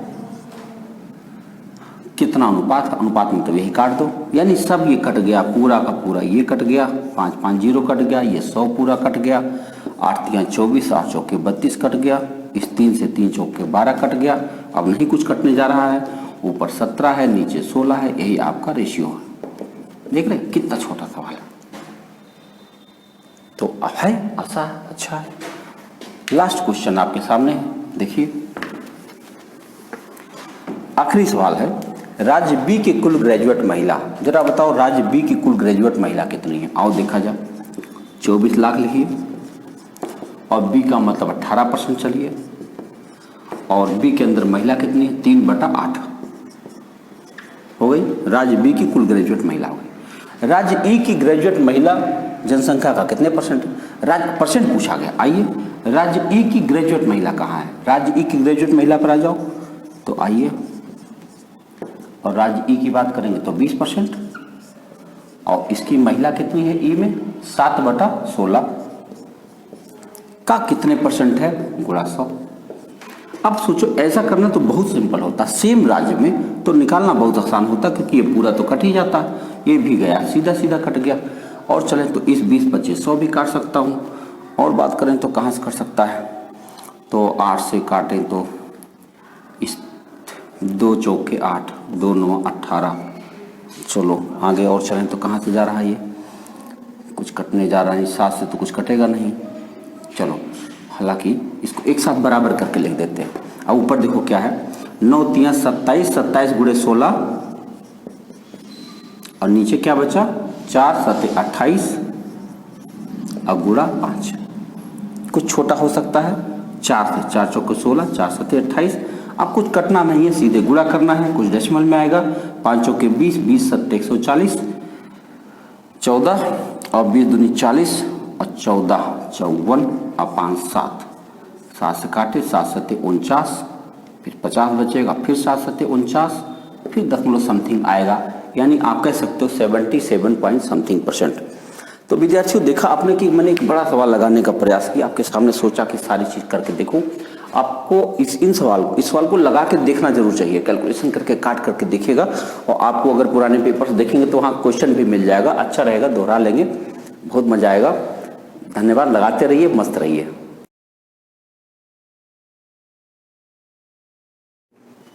प्रिय विद्यार्थियों, बहुत स्वागत है आपका मेरे चैनल मैथ्स विद प्रदीप में। आपने देखा आजकल हम लोग डीआई पर चर्चा कर रहे हैं, और डीआई पर चर्चा करते हुए हम लोगों ने कुछ पाई चार्ट के सवाल किए, और पाई चार्ट के बाद इसमें अब आता है आगे दंड आरेख। दंड आरेख में क्या होता है कि इस प्रकार का डायग्राम बना होता है, इस डायग्राम पर आधारित कुछ सवाल पूछे जाते हैं। सिंपल सा मामला है, बस इसी बात को हमें समझना है। तो आप देखिए कि एक दंड आरेख पर एक सवाल हमने लिया है। एक कंपनी है जो टेलीविज़न बनाती है, और एक नहीं बल्कि 5 कंपनियां, ABCDE 5 कंपनियां हैं, और ये उनकी मांग है और ये उनकी पूर्ति है। मांग है और ये उनका उत्पादन ये डिमांड है, मार्केट की डिमांड है कि इतनी टीवी चाहिए, लेकिन उत्पादन ये इतना कर पा रहे हैं। ऐसे इनकी मांग ये है और उत्पादन ये है। इनकी मांग ये है, उत्पादन ये है, मांग ये है, उत्पादन ये है, मांग ये है, उत्पादन ये है। अब ये है सवाल। अब इसमें पहला क्वेश्चन पूछा गया कि उत्पादन से अधिक मांग रखने वाली कंपनियां तथा तथा मांग से अधिक उत्पादन रखने वाली कंपनियों की संख्या का अनुपात बताओ। यानी एक आप निकाल लो तो दूसरा मिल जाएगा। बताओ उत्पादन से अधिक मांग किसके पास है, यानी पहली डिजिट बड़ी किसके पास है। एक यहां बड़ी है, एक यहां बड़ी है, एक यहां बड़ी है। आप देख रहे हो कि कुल 5 कंपनियां हैं, जिसमें से 3 कंपनियां ऐसी हैं जिनकी मांग ज्यादा है, उत्पादन कम। तो अब अच्छा, तो अगर 3 कंपनियों की मांग ज्यादा है, सीधा सा मतलब है 2 कंपनियों की मांग कम है, तो रेशियो क्या बन गया, 3:2। बस हो गया आंसर आपका, नो कैलकुलेशन। क्वेश्चन देख लीजिएगा ध्यान से। उत्पादन से अधिक मांग तथा मांग से अधिक उत्पादन कंपनियों की संख्या का अनुपात बताइए। तो बहुत बढ़िया है। 3 कंपनियां अगर मांग उनकी ज्यादा है तो निश्चित रूप से 2 कंपनियों की मांग कम है, इसलिए हमारा रेशियो आ गया 3:2। पहला क्वेश्चन में कुछ नहीं करना पड़ा। आइए अब दूसरे क्वेश्चन पर बात करें। कह रहा कुल औसत मांग तथा कुल औसत उत्पादन का। अब कुल औसत मांग के लिए तो आपको कैलकुलेशन करना पड़ेगा। आओ चलो देखते हैं, सारा औसत जोड़ लेते हैं। कुल मांग देखो, इनकी मांग क्या है 3300, इनकी मांग क्या है 1200, इनकी क्या है 3000, इनकी क्या है 600, उनकी क्या है 2500। ये कुल मांग है। और क्या करा, कुल उत्पादन कहाँ है भाई। आओ चलो देखा जाए दूसरा वाला। ये है 2200, ये है 2700, ये है 1500, ये है 1800 और ये है 1000। अब इनका जो है कुल औसत का अंतर बताना। तो चलो जोड़ लिया जाए फटाफट, इनका औसत भी निकल जाएगा। तो 00 तो पहले लगा ही दीजिए, उसके बाद बढ़ते हैं 5, 5 और 6 11, 11 और 2 13, 13 और 3 16, 1 2 3, 3 6, 1 7, 3 10। ये रहा। अब इनका अगर हमको 5 से भाग दे दे तो औसत भी निकल जाएगा। देखो 5 दूनी 10, 5 1 5 और 5 दूनी 10 और 0। ये रहा इनका एवरेज। आइए यहाँ भी ऐसे कर लेते हैं। 00 तो पहले लग जाएगा, उसके बाद 8, 8 5 13, 13 7 20, 2 22, 2 1 3, 1 4, 1 5, 2 7, 2 9, इतना आ गया। इनका औसत निकाल देंगे 5 से भाग दे करके, तो आएगा 5 1 5, 40, 5 8 40, 5 चौके 20। अब इन्हीं दोनों का अंतर पूछा गया है, यानी 21 20 में से 18 40 घटाना है आपको, बस यही काम करना है। तो 0 आ गया, तो 12 में से 4 घटाएंगे 8 आ गया, यहाँ बचेगा 10 में से 8 घटाएंगे 2 आएगा, और बस 280 आपका उत्तर आ गया। आपको लग रहा होगा थोड़ा सा बड़ा क्वेश्चन हो गया श्रीमान जी, इसको लिखने की जरूरत नहीं है आपको। अगर मैं ऐसे ही बोर्ड पर पढ़ा रहा होता, क्लास में आप होते, तो मैं सीधे ऐसे डायरेक्ट जोड़ता हूँ बिना कुछ लिखे हुए। तो ये करना ज़्यादा उचित होगा। यानी करना क्या था मैंने आपको ये बता दिया। अब आप कितनी जल्दी कर सकते हैं आप उसे देख सकते हैं। तो ठीक है, आगे बढ़ते हैं। हम लोग सीख क्या रहे हैं, हम लोग सीख रहे हैं कि क्वेश्चन क्या पूछा जाता है तो एक्शन क्या लिया जाता है, बस यही चीज सीख रहे हैं। अगला प्रश्न है, कंपनी डी की मांग कंपनी ई की मांग का लगभग कितने %? जरा बताओ कंपनी डी की मांग क्या है, कंपनी डी की मांग 600 है। अब चलिए कंपनी ई की मांग क्या है, कंपनी ई की मांग 2500 है। वाह, और लगभग कितने परसेंट है, गुणा 100। क्या बात, 00 कैंसिल, 25 से काट दो, 25 दूनी 50, 2500 का 24% है। बस सवाल देखिएगा, कंपनी डी की मांग कंपनी ई की मांग का लगभग कितना परसेंट, लगभग क्या करना है, डायरेक्ट आंसर आ गया 24% है। देखा आपने, जबरदस्त सवाल। और इस सवाल का आखिरी सवाल क्या है, लिखा है कंपनी बी तथा डी की औसत मांग तथा औसत उत्पादन का क्या अनुपात है। तो बी और डी की औसत मांग पर चलो, बी और डी का औसत कहाँ मांग होगा, ये 1200 और प्लस डी कहाँ है भाई, यहाँ है, इसकी औसत मांग 600 है। यानी औसत मांग क्या हो गया, 1800 बटा 2 यानी कि 900। ये औसत मांग है।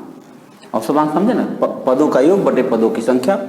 अब औसत उत्पादन इन्हीं की देख लो भैया, बी के औसत उत्पादन क्या है, इनकी 2700 है और इनकी क्या है, डी की 1800 है। ये भी देख लो, 00 और 8 7 15, 1 2 2 4 और बटा 2 करेंगे तो कितना जाएगा, 2 दूना 4, 2 दूना 4, 2 5 10। अनुपात पूछा गया है, इन्हीं दोनों का रेशियो बता दो। तो 1 0 तो गया, वैसे भी 9 से कट रहा, आराम से कट रहा 9 से, तो 9 दहाई में 90 और 9 से इसको काट दें तो 9 दूनी 18, 9 5 45। इसे और छोटा कर सकते हैं, 5 दूना 10, 5 5 25। आपका रेशियो आ गया 2:5। तो आप विद्यार्थियों देख सकते हैं कि सवाल बड़े तो नहीं हैं। हाँ, हमने कोशिश किया है तो अभी थोड़ा सा और बेहतर सब कुछ होता, लेकिन तब भी आपको समझने लायक अगर बातें हो रही हैं तो काम अच्छा हो रहा है कि हम एक एक करके सारी चीज़ें आपके साथ लाते जाएंगे। आप हमें मैसेज जरूर करें, हमें ज़रूर बताएं कि हम और क्या करें। हम अपनी तरफ से पूरी कोशिश कर रहे हैं और आपको और इंटरेक्ट करना चाहते हैं, लेकिन उसके लिए हमें चाहिए कि आप हमसे सवाल पूछें और कहीं भी प्रॉब्लम आए हमसे बात करें, अच्छा रहेगा। और मस्त रहिए, अभ्यास कर लीजिए। अभी हमने हाल ही में जब मैं लाइव आया था, संगम के किनारे चला गया था मैं, तो उस पर मैंने बात की एनटीपीसी के लिए, जो एग्ज़ाम एकदम करीब है, लग जाइए, कहीं भी प्रॉब्लम आए हमसे बात करें। डियर स्टूडेंट, मैं प्रदीप मिश्रा। इधर कई दिनों का गैप हो गया, मैं भी थोड़ा व्यस्त था। हम लोग डीआई पढ़ रहे थे, डाटा इंटरप्रिटेशन। इसमें दंड आरेख के सवाल हो रहे थे। दंड आरेख पर एक क्वेश्चन मैंने डाला था, आपने देखा होगा। एक दूसरा क्वेश्चन मैंने लिख रखा है, देखने में थोड़ा बड़ा साइज का है। पहले क्वेश्चन समझ लीजिए फिर लगाया जाए। ये सवाल होते हैं, देखने में बड़े होते हैं लेकिन कठिन नहीं होते। मैंने बताया था आंकड़ों का खेल होता है, बस केवल कैलकुलेशन थोड़ा सा ऐसा लगता है कि हाँ हो गया, लेकिन ऐसा कुछ बड़ा नहीं होता। एक सवाल है कि एक विश्वविद्यालय है, उस विश्वविद्यालय में 3 विषयों को लेकर, हिंदी, अंग्रेजी और गणित को लेकर के विद्यार्थियों का एक सिस्टम दिखाया गया है। जैसे 2005 ईस्वी में, ये देखिए विद्यार्थियों की संख्या यहाँ हज़ारों में दी गई है। तो 2005 ईस्वी में हिंदी पढ़ने वाले 5000 विद्यार्थी थे, अंग्रेजी पढ़ने वाले 35,000 विद्यार्थी थे और गणित पढ़ने वाले 15,000 विद्यार्थी थे। ऐसे 2006 में 5,000 विद्यार्थी थे हिंदी में, अंग्रेजी में थे 25,000 विद्यार्थी। देखिए यहाँ 1000 लिखा हुआ है, इस आंकड़े 1000 में दे रखे हैं। मैंने इस पर आधारित कुल 5 प्रश्न, बैंक पीओ का क्वेश्चन है, पीओ में आ चुका है, तो वो इसी में ज़्यादातर आपको दिखता भी है। एसएससी वगैरह के तो थोड़ा छोटे बनते हैं, तो मैंने सोचा थोड़े बड़े क्वेश्चन डालें, जिससे आपका अभ्यास अगर बड़े क्वेश्चन पर हो जाएगा तो छोटे क्वेश्चन बहुत आराम से हल हो जाएंगे। तो ये क्वेश्चन मैं नीचे से बल्कि पढ़ता हूँ, हालांकि मैंने ऊपर से नंबर 1 2 नंबर 3 लिखा है, लेकिन मेरा बोर्ड पूरी तरह भर गया है, तो मुझे बताने के लिए हमने नीचे से ही सवाल शुरू कर देते हैं। देखिए आखिरी सवाल मैंने लिख रखा है कि 2006 तथा 2008 में मिलाकर अंग्रेजी चुनने वाले छात्रों की संख्या। जरा सोचो आप, अंग्रेजी चुनने वाले छात्रों की संख्या कैसे निकालेंगे 2006 और 2008 में। बताओ 2008-06 में अंग्रेजी कितना चुने हैं भैया, देखो 25,000, देख रहे, और 2008 में अंग्रेजी कितना चुने हैं, ये रहा 30,000। तो यहाँ सवाल फिर से देखिए, 2006 तथा 2008 में मिलाकर अंग्रेजी चुनने वाले छात्रों की संख्या। तो अंग्रेजी चुनने वाले छात्रों की संख्या हम लिख लेते हैं। 2006 में अंग्रेजी 25,000 चुन रहे हैं, यहाँ मैं लिख रहा हूँ 25,000, और 2008 में अंग्रेजी चुन रहे हैं 30,000, जोड़ दे रहा हूँ, चलो जोड़ दिया। अंग्रेजी चुनने वालों की संख्या 2005 तथा 2009 में हिंदी चुनने वालों के बीच में क्या अनुपात है? बहुत अच्छा अनुपात बताना है। 2005 और 2009, 2005 में हिंदी कहाँ है? 2005 में हिंदी क्या है? 5,000 लिख दिया। और 2009 में हिंदी कितना? 2009 में हिंदी है 20,000। देखिए पहली लाइन यहाँ पे 20,000 है, तो ये हो गया 20,000। अब बताइए क्या अनुपात देना है, बस यही चीज़ का अनुपात बता देना। तो आप बताइए इन दोनों को जोड़ेंगे 25 और 30, 55,000। और यहाँ देखेंगे तो 5,000 और 20,000 कितना आ गया? 25,000। बस इसी का अनुपात बता देना। अनुपात बताने के लिए 3 जीरो तो आप ऐसे ही काटेंगे, 5 से और काटेंगे, तो 5 से काटेंगे 11 हो जाएगा, 5 से काटेंगे 5 हो जाएगा। आपका उत्तर आ गया 11:5। एक बार सवाल फिर से देख लीजिए, जगह थोड़ी कम है लेकिन कोई बात नहीं है, फिर से देखिए मैं इधर हो जाता हूँ। 2006 तथा 2008 में अंग्रेजी चुनने वालों की संख्या देखो, 2006 में अंग्रेजी चुनने वाले 25,000 हैं और 2008 में अंग्रेजी चुनने वाले 30,000 हैं, तो इनको जोड़ लिया। और फिर कह रहा 2005 तथा 2009 में हिंदी चुनने वाले, तो 2005 में हिंदी चुनने वाले 5,000 है और 2009 में हिंदी चुनने वाले 20,000 है, तो कुल कितने हो गए? 25,000। इन दोनों का अनुपात पूछा गया था, अनुपात आपका आ गया 11:5। ये आपका एक सवाल हो गया। अब मैं इस वैल्यू को यहाँ से डिलीट करता हूँ, तो अभी थोड़ी और जगह मिल जाएगी। देखिए यहाँ तक जगह आपके पास है। अब देखिए अगला सवाल हमारे पास क्या है।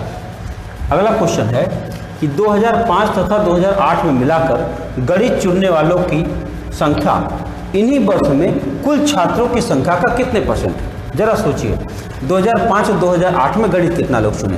2005 में गणित कितना लोग चुने? 15,000। ठीक है, मैं लिखता रहता हूँ 15,000 प्लस 2008 में गणित कितने थे? 2008 में गणित देखेंगे तो 30,000। देख लीजिए तीसरा लाइन 30,000। तो गणित चुनने वालों की संख्या हमने लिख दिया। अब क्या चाहिए? छात्रों की संख्या इन्हीं वर्षों में कुल छात्रों का कितने परसेंट है? भाई कुल छात्र कितने हैं आपको देखना पड़ेगा। 2005 में कुल कितने छात्र थे, तो अब कुल कितने छात्र हैं? हालांकि मैं जो 1000 लगा रहा हूँ, अगर ना लगाऊँ तब भी बेहतर है। चलो मैं 1000 हटा देता हूँ, अच्छा रहेगा, जल्दी से हो जाएगा। परसेंटेज तो निकालना। तो 2005 और 2008 में बात करें तो 2005 में ये 15 है और 2008 में कितना है? 30 है। ये हो गया आपके गणित चुनने वालों की संख्या। अब फिर कह रहा है इन्हीं वर्षों में कुल छात्रों की संख्या का कितने परसेंट? इन्हीं वर्षों में कुल छात्र कितने भैया? 2005 में कुल कितने बच्चे हैं? देखो गिन डालो, 35 और 15 50 और 50 5 55। ये 2005 के बच्चे हैं। और 2008 में कुल कितने बच्चे हैं? जोड़ो, 30 30 60 और 60 में 25 मिलाइए, 85। अब कितने परसेंट है? गुणा 100। इसी को हल कर देना। तो चलिए हल करते हैं। तो ये हो गया 45 अपान 5 5 10 8 5 13 14 और गुणा 100। एक जीरो तो आपका कट गया। अब बहुत ज़्यादा तो नहीं कटना है, लेकिन चलो थोड़ा बहुत तो हो ही जाएगा। गुणा करें तो क्या कर देंगे? 2 से काट सकते हैं। 5 × 5 = 25, 2 5 × 2 22, 225/7 भाग दे दीजिए, 7 × 21, 7 दूनी 14, 1/7, यानी लगभग 32%। फिर से देख लीजिएगा, 2005 और 8 में मिलाकर गणित चुनने वालों की संख्या इन्हीं वर्ष में कुल छात्रों का कितने परसेंट है? तो हमने निकाल दिया, आपका परसेंट आ गया। देखिए कुछ है नहीं खास, हमने क्या किया, आपकी बार 1000 नहीं लिखा, ज़रूरत भी नहीं थी। जहाँ ज़रूरत हो वही लिखा जाए, कम लिखा जाए ज़्यादा बेहतर है। आगे बढ़े, अगले सवाल पर देखते हैं। हम धीरे धीरे सवाल हम इधर से मिटाते चलते हैं, जिससे आपके पास जगह दिखता रहेगा। अगला सवाल है 2006, 7, 9 में कुल हिंदी और गणित चुनने वाले छात्रों की संख्या क्या है? बताइए। कुल हिंदी और गणित चुनने वाले, सब खाली जोड़ के बता देना। बताओ 2006 में हिंदी गणित, 2007 में हिंदी गणित, 2009 में हिंदी गणित। चलिए 2006 में देखा जाए। 2006 में हिंदी गणित, हिंदी माने कौन? पहला, गणित माने कौन? आखिरी वाला। तो 5 और 35 यानी 40। इसमें कितने आ गए? 40 प्लस 2007 में आइए 15 और 15 30। 2009 में चलिए, 2009 में क्या है? 20 और 5 25। बस जोड़ लीजिए। तो ये आ गया 5 और 2 3 5 4 7, 2 3 5 4 9, 95। अब चूंकि विद्यार्थियों की संख्या हजारों में है इसलिए 3 जीरो तो हमें लगाना ही है। आपका उत्तर आ गया 95,000। देख रहे हैं आप, कुछ भी नहीं करना, खाली देखना, उत्तर बता देना। देखने में जैसा लग रहा है जटिल है, कहीं कोई जटिल नहीं है, कितने आराम से उत्तर बन रहा है। अब आप देखिए आगे चले, अगला सवाल देखिए। अगले सवाल में जाए तो लिखा है 2007 में कुल छात्र 45, 50, 30 हो, यानी 1,000, 10,000, लाख 4,55,030 है, तो 3 विषय चुनने वाले कितने %? बताइए 2007 में 3 विषय चुनने वाले कुल कितने लोग हैं? 15, 15, 30 और 10, 40,000 है। बस 15, 15, 30 और 10, 40, केवल 40,000 लोग हैं जो तीनों विषय चुनते हैं। लेकिन कुल छात्र मैंने उस विश्वविद्यालय के अंदर कुल छात्र तो इतने हैं 4,55,030, तो कितने % हुए? बस आइए 40,000 तो हमारे बच्चे हैं, 40,000 अपान टोटल वैल्यू 45, 50 और 30 और % पूछा तो गुणा 100, इसे काट दीजिए। तो काट देंगे तो 1 जीरो तो यहीं से कट गया। और देखिए किसी, अब देखिए अगर इसको हम काट रहे हैं तो 1 जीरो तो कट गया। अब बाकी कुछ करना नहीं है, आप ये 3 जीरो ये और 2 जीरो ये 5 जीरो लगा के आप इसमें भाग दे दीजिए 45, 50 और 3 से। आप भाग देंगे तो लगभग 8, 25, 40, लगभग 8 बार जाएगा। तो 8 बार जाएगा तो कितना जाएगा? 8 3 24, 2, 8 25 40, 4, 8 25 40, 4 44, 4, 8 चौक 32, 4 36, देख रहे हैं? तो 8 पॉइंट समथिंग आ जाएगा। अब हम खाली एक बार ये देख लें कि 8 पॉइंट कितना जाता है, वो 8 तक रहेगा कि 9 तक रहेगा, केवल घटा के चेक कर लेता हूँ। ये आ गया 6, यहाँ पे 7, यहाँ पे 9, यहाँ पे 5, यहाँ पे 3। अब दशमलव लगाएंगे तो 0 बढ़ जाएगा। अब देखो 4 8 32, लगभग 7 बार जाएगा, क्योंकि 8 वाले जाओगे तो 36 आ जाएगा, तो लगभग 7 बार जाएगा। 8.7 को हम लोग लगभग 9% मान सकते हैं। तो ये रहा आपका दूसरा सवाल।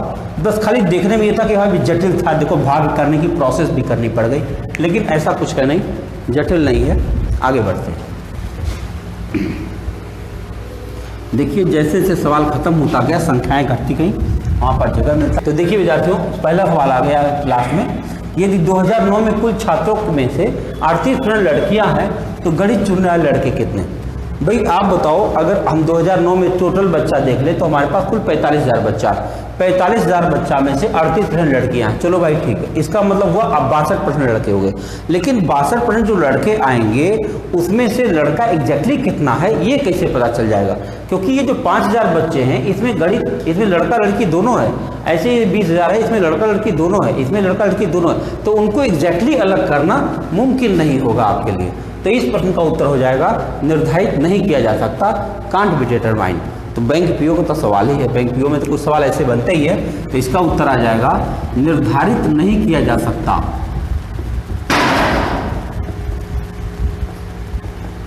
देख रहे हैं, ये रहा आपका सवाल। देख रहे हैं कितने आराम से सवाल हो रहा है। हालांकि कुछ बड़ा सवाल जरूर है, लेकिन आप टेंशन न लीजिए, आप लगे रहिए, हम एक एक करके सवाल आपके पास लाते रहेंगे। बहुत बहुत धन्यवाद। तो विद्यार्थियों, बहुत स्वागत है आपको मेरे चैनल मैथ्स विद प्रदीप में। हम लोगों ने डीआई पर काम करना शुरू किया था, तो उसमें पाई चार्ट पर काम किया, दंड आरेख पर काम किया। अब देखिए एक सवाल मैंने लिया है सारणी पर। सारणी में क्या होता है कि जो जानकारियाँ होती हैं एक टेबल बना के दे दी जाती हैं और इसी टेबल पर आधारित कुछ सवाल बना दिए जाते हैं। एक सामान्य प्रश्न मैंने लिखा है, छोटा बड़ा नहीं है, बस इसकी कैलकुलेशन में क्या होता है कि बहुत तेज़ी से जोड़ घटाना, गुणा भाग, औसत प्रतिशत, इस तरह की चीज़ें करना आपको थोड़ी रफ्तार में आना चाहिए। तो देखिए हम एक एक करके सवाल देखते हैं। ये सारणी का सवाल है। तो ये सवाल क्या है कि उत्पाद है, ये प्रोडक्ट कोई है, ABCDEF, कुल 6 प्रकार का प्रोडक्ट है और ये 6 प्रोडक्ट को इस्तेमाल करने वाले कुल व्यक्तियों की संख्या ये है। उन व्यक्तियों में सब लोग हैं, पुरुष महिला बच्चे तीनों हैं। परसेंट दिया गया है, देखिए पुरुष 35% है, महिला 25% है और बच्चा 40% है। ऐसे ही बी प्रोडक्ट करने में पुरुष 25% है, महिला 35% है और बच्चा 40%। तो इस प्रकार से सबका परसेंट दिया हुआ, इधर प्रतिशत दिया गया। तो अब देखिए इसका सवाल हम लोग करने जा रहे हैं। तो कुछ सवाल देखते हैं, पहले हम नीचे से फिर शुरू करेंगे। आइए देखते हैं। लिखा है एफ का चयन करने वाले पुरुषों की संख्या सभी उत्पादों का चयन करने वाले कुल संख्या का कितने %? सभी उत्पादों का चयन करने वाले की कुल संख्या तो ये है। पहले तो इसे जोड़ना पड़ेगा। आओ जोड़ लेते हैं कहीं पर, क्योंकि कहीं कहीं ज़रूरत पड़ेगी इसका। ये रहा आपका 0। चलिए 8 4 12 4 16 16 3 19 3 22 22 और 9 31 3 2 5 5 10 2 12 4 16 2 18 18 और 9 27 2 6 8 8 5 13 2 15 15 6 21 3 24 2 4 6 4 10 3 13 13 और 6 19 19 और 3 22 5 27। तो ये कुल संख्या है। अब क्या कह रहा है? एफ का चयन करने वाले पुरुषों की संख्या। भाई एफ का चयन वाले पुरुष कहाँ है? ये 40%। इस संख्या का 40%। देखिए मैं यहाँ लगा रहा हूँ 53,990 का 40% अगर हम निकाल दें तो एफ का चयन करने वाले पुरुष मिल जाएंगे। और कह रहे सभी उत्पाद का चयन करने वाले, सभी उत्पाद का चयन करने वाले कितने हैं? अभी आपने देखा 27, 47 और 10, और इन्हीं का परसेंट बताना है तो गुणा 100। बस इसी को आप काट दीजिए, आपका उत्तर आ जाएगा। कुछ फ्रैक्शन में जाएगा, 7 पॉइंट समथिंग जाएगा, आप इसे काट लीजिएगा। तो आप देख रहे हैं इस तरह से आप इन सवालों को कुछ करना नहीं है, बस खाली आप कैलकुलेशन है, आप जोड़े घटाइए और काट दीजिए, आपका उत्तर बन जाएगा। तो आपका ये आखिरी वाला सवाल हमने देखा। इसके ऊपर का सवाल देखिए, आप करना क्या है? सी का चयन, अब इसको मैं डिलीट कर दे रहा हूँ इतना दूर तक। देखिए सी का चयन करने वाले बच्चों की संख्या, बताओ सी का चयन करने वाले बच्चे कितना है? इस संख्या का 20%। देखो सी का चयन करने वाले बच्चों की संख्या बी का चयन करने वाले बच्चों की संख्या का कितने % है? तो बी का बताना। तो पहले सी की संख्या निकाल लेते हैं। सी की संख्या है 32,240 गुणा 20/100। ये है सी के अंदर बच्चों की संख्या अपान बी के बच्चे कितने हैं? बी के बच्चे देखें तो आएगा 45,540 गुणा 40/100। और कितने % है? तो गुणा 100। बस ये जो आंकड़े आपके सामने हैं, खाली इसी को आप काट दो। मैंने क्या किया? सी के बच्चों की संख्या अपान बी के बच्चों की संख्या गुणा 100। क्यों ऐसा किया? लिखा था कि सी का चयन करने वाले बच्चों की संख्या बी का चयन करने वाले बच्चों की संख्या का कितने % है। तो आप इसको काट देंगे। कैलकुलेशन में बहुत कुछ बड़ी संख्याएं होती हैं, काट करके अपना उत्तर निकाल देंगे। जितना जल्दी से आपने कैलकुलेट कर लिया तो आपका उत्तर जल्दी से बन गया। आगे चले, अगले सवाल पर बात करें। तो अगला है आपका कि उत्पाद ए का चयन करने वाली महिलाओं की संख्या का उत्पाद डी का चयन करने वाली महिलाओं की संख्या से क्या अनुपात? जरा देखा जाए उत्पाद ए का चयन करने वाली महिलाएं कितनी हैं? भाई 46,280 का 25% है। मैं लिख रहा हूँ 46,280 का 25% महिलाएं हैं। अब बताओ डी का चयन करने वाली महिलाएं कहाँ हैं? डी का चयन करने वाली महिलाएं हैं 60,430 का 50%। अब करा अनुपात बताओ। देखो अगर परसेंटेज पूछता तो गुणा 100 लिखता, अनुपात पूछा तो कुछ नहीं करना, काट दो ही, जितना कट जाए कट जाए। ये 100 आपका कट गया, ये 25 दूना 50 आपका कट गया, ये 0 0 कट गया, इस 2 से ये कट जाएगा, 2 दूनी 4 2 3 6 2 1 2 2 चौके 8, ये संख्या आ गई। यही आपका उत्तर भी आ जाएगा क्योंकि अब कटना नहीं है। आपका उत्तर आ गया 23:14 अनुपात 60:43, ये रेशियो आ गया। देख रहे हैं? तो आपका पास विकल्प होगा, विकल्प देखेंगे तुरंत आपका फिट हो जाएगा कि इतना ही करना है, ज़्यादा काम नहीं करना। गणित में ज़्यादा काम नहीं है, खाली सवाल समझने को लेकर के समस्या होती है। बस सवाल समझ में नहीं आता है, इसीलिए ऐसा लगता है कि मुश्किल होती जा रही है। अगला सवाल है सभी उत्पादों का चयन करने वाली महिलाओं की औसत संख्या क्या है? अब तो लंबा काम। सभी उत्पाद का चयन करने वाली महिलाएं कितनी? सबकी महिलाओं की संख्या निकालना पड़ेगा। और देखते हैं, ये बड़ा सवाल हो गया। 46,280 का 25% प्लस 45,540 का 35%। देखो बी का हिसाब कर लिया। सी का देखा जाए 32,240 का 55% प्लस डी का देखा जाए 60,430 का 50% प्लस 36,230 का 20% प्लस 53,990 का 40%। और जब ये आ जाए तो औसत संख्या बतानी है टोटल के बटा 6। हो गया। अब आप सोचो क्या करना। ये सबसे बड़ा इस माने एक सवाल का, आप जानते हैं 5 सवाल में से एक सवाल थोड़ा बड़ा दिया जाता है, तो एक सवाल जब आप इसको निकाल देंगे तो आपको काटना पड़ेगा। अभी हम काटेंगे तो आपको बिना मतलब टाइम वेस्ट होगा, तो आप इसको काट करके इन सब महिलाओं की संख्या जब निकल जाए तो उन्हें आपस में जोड़ लीजिए और 6 से भाग दीजिए, आपका औसत महिलाओं की संख्या मिल जाएगी। आगे चलें। उत्पाद ई का चयन करने वाले बच्चों की संख्या क्या है? कितना आसान क्वेश्चन है। देखिए अब ये इतना बड़ा सवाल है तो छोटा भी है। जैसे आप कह सकते हैं कि भाई इतना बड़ा सवाल हम कैसे लगाएंगे, तो बिल्कुल सही बात है, 5 में से 1 ना लगाइए तो 4 तो लगाइए। देखो इसमें क्या करना, उत्पाद ई का चयन करने वाले बच्चे कितना है। ये ई मतलब ये संख्या 36,230। 36,230 में बच्चों की संख्या कितनी? 70% है। गुणा 70/100। आराम से दोनों जीरो कट गया। अब 7 से गुणा कर लीजिए। 7 या 21 2, 7 दूनी 14, 2 16, 1, 7 42 43 4, 7 या 21 4 25। तो इस तरह से आप बच्चों की संख्या आराम से निकाल लिए। यानी कठिनाई कहीं नहीं है, ये कह लीजिए कि हाँ एक तरफ से काम करने की ज़रूरत है। देखिए विद्यार्थी, आने वाले 2-3 महीनों के अंदर में कई प्रकार के एग्ज़ाम होने वाले हैं और हम यहाँ पर कुछ प्रैक्टिस सेट चलाने जा रहे हैं। तो उस प्रैक्टिस सेट का जो हम सॉल्यूशन देंगे तो वो हम ऑनलाइन देंगे। तो आप जहाँ भी होंगे वो बैठ करके, अगर आप इलाहाबाद क्षेत्र के अंदर हैं तो आप ऐसे ही मिल सकते हैं, लेकिन अगर आप दूर रहते हैं तो आप YouTube के माध्यम से भी अपने प्रैक्टिस की तैयारी कर सकते हैं। हम जल्दी ही आपके सामने लाने वाले हैं मई के फर्स्ट वीक में। आप लगे रहिए, मन लगाइए। धन्यवाद।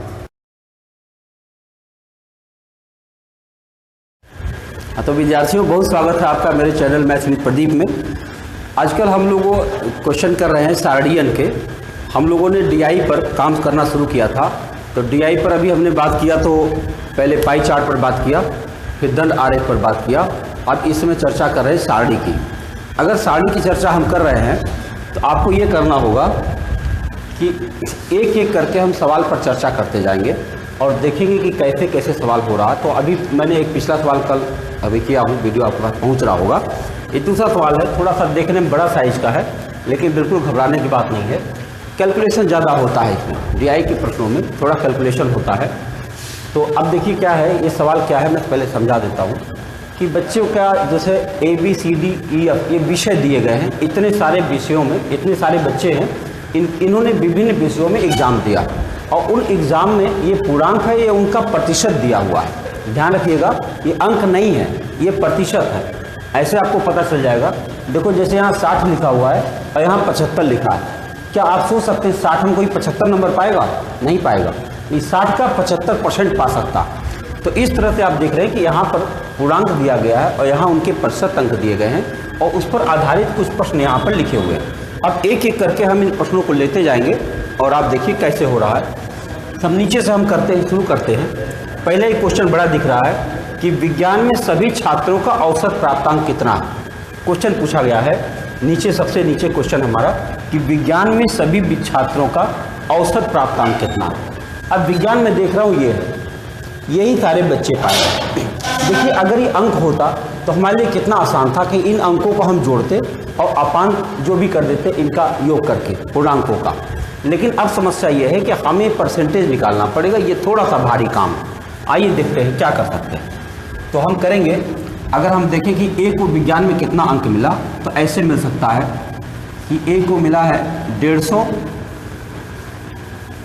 गुणा 82/100। देख रहे हैं। B को प्राप्तांक क्या मिला है? इसको विज्ञान में सभी छात्रों का औसत प्राप्त। B को क्या मिला है? 85%, यानी 150 का 85% मिला। C को क्या मिला है? 150 का 75% मिला। D को क्या मिला है? 150 का 80% मिला। E को क्या मिला है? 74 नहीं सॉरी, ये मिला है 68%। 150 का 68% मिला, 68%। और लास्ट में F को क्या मिला है? 90%। 150 का 90%।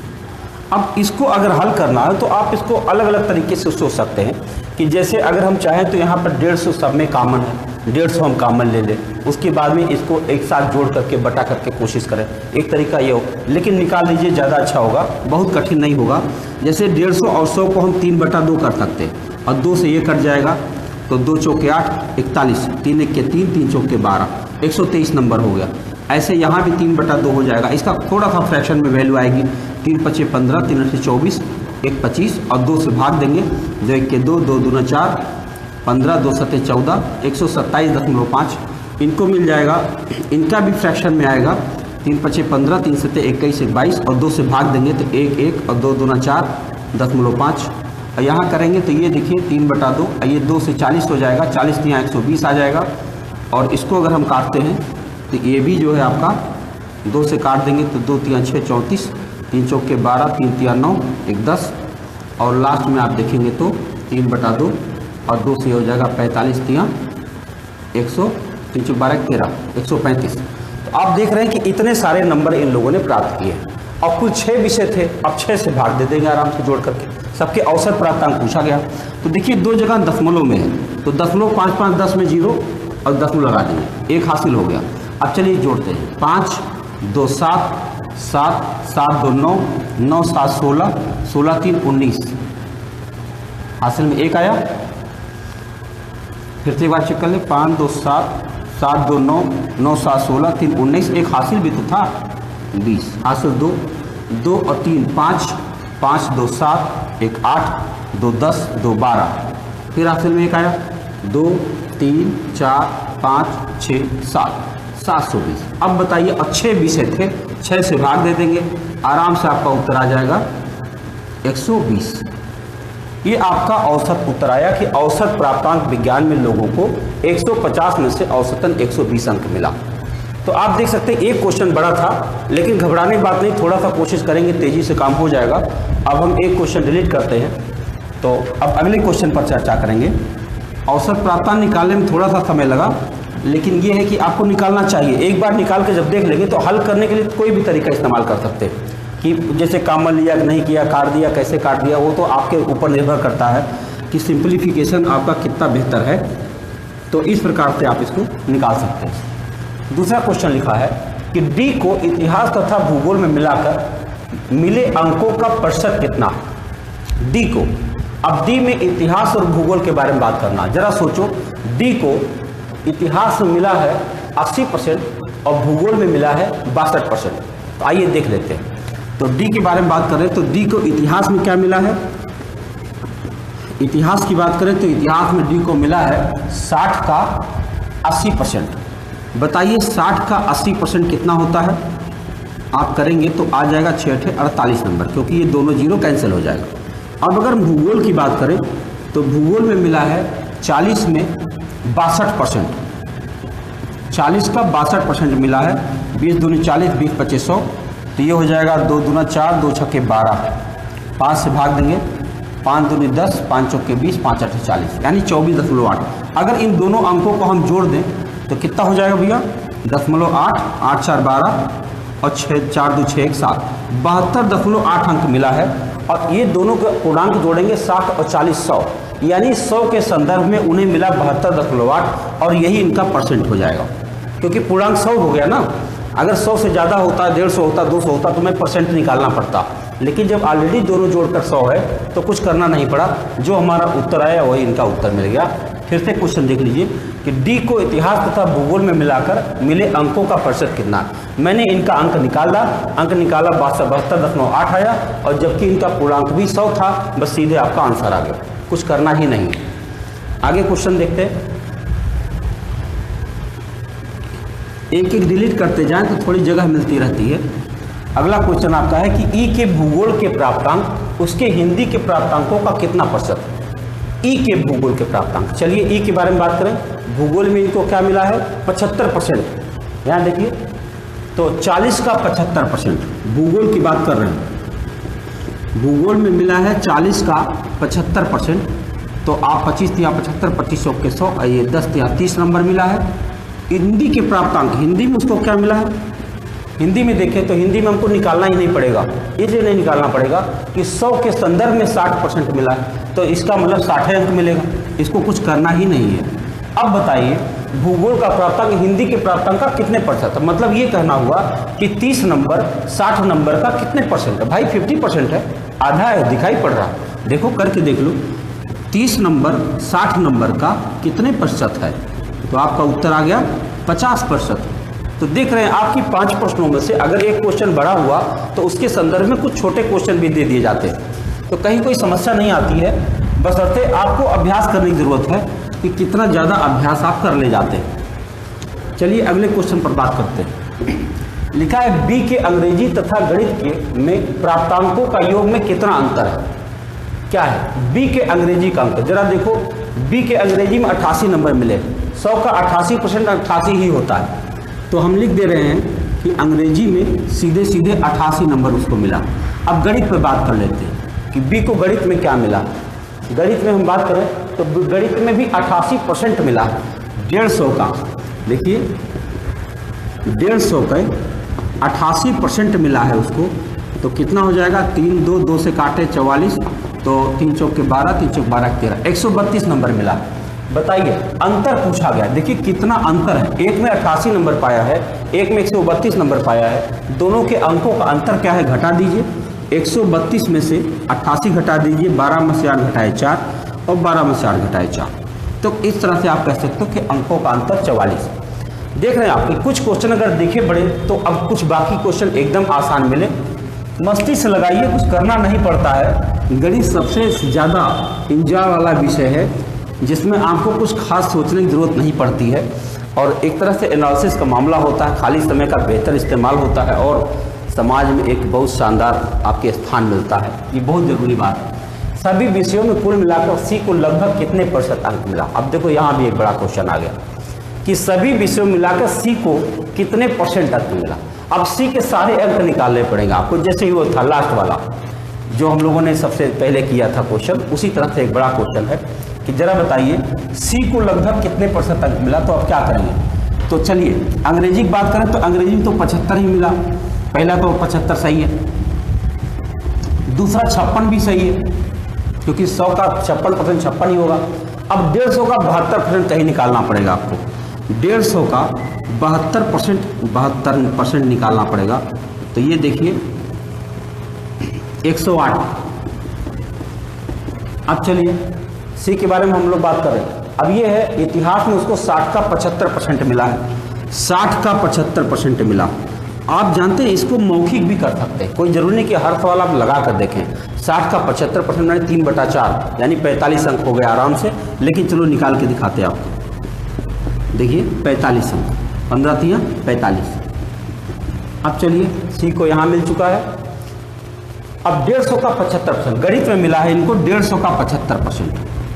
ये दशमलव में वैल्यू आएगी क्योंकि कटेगा नहीं। देखिए 3 × 5 15, 3 × 7 21 22, उसको आप 2 से भाग देंगे तो आ जाएगा 2 1 के 2, 112.5। 1 2 3 4 5 विषय हो चुका है, आखिरी विषय की तरफ चल रहे हैं। 40 का 80% 32 नंबर होगा। आप समझ पाए? 40 का 80% कितना होगा? 4 8 32। बस इसी को जोड़ लीजिए, जोड़िए तो 0.5 तो पहले ही रहेगा। उसके बाद 2 2 4 5 9 8 17, 17 और 6 23, 23 5 28, 2 3 5 1 6 4 10, 10 5 15, 15 7 22, 2 1 3 3 1 4, 428.5 नंबर मिला। और लेकिन परसेंटेज पूछा है तो हमें पूर्णांक जोड़ना पड़ेगा। देखो 100 200 और 3 500, एक 600, कुल पूर्णांक 600 था। बताइए 600 में से उसको 428 अंक मिला, कितने % अंक मिला?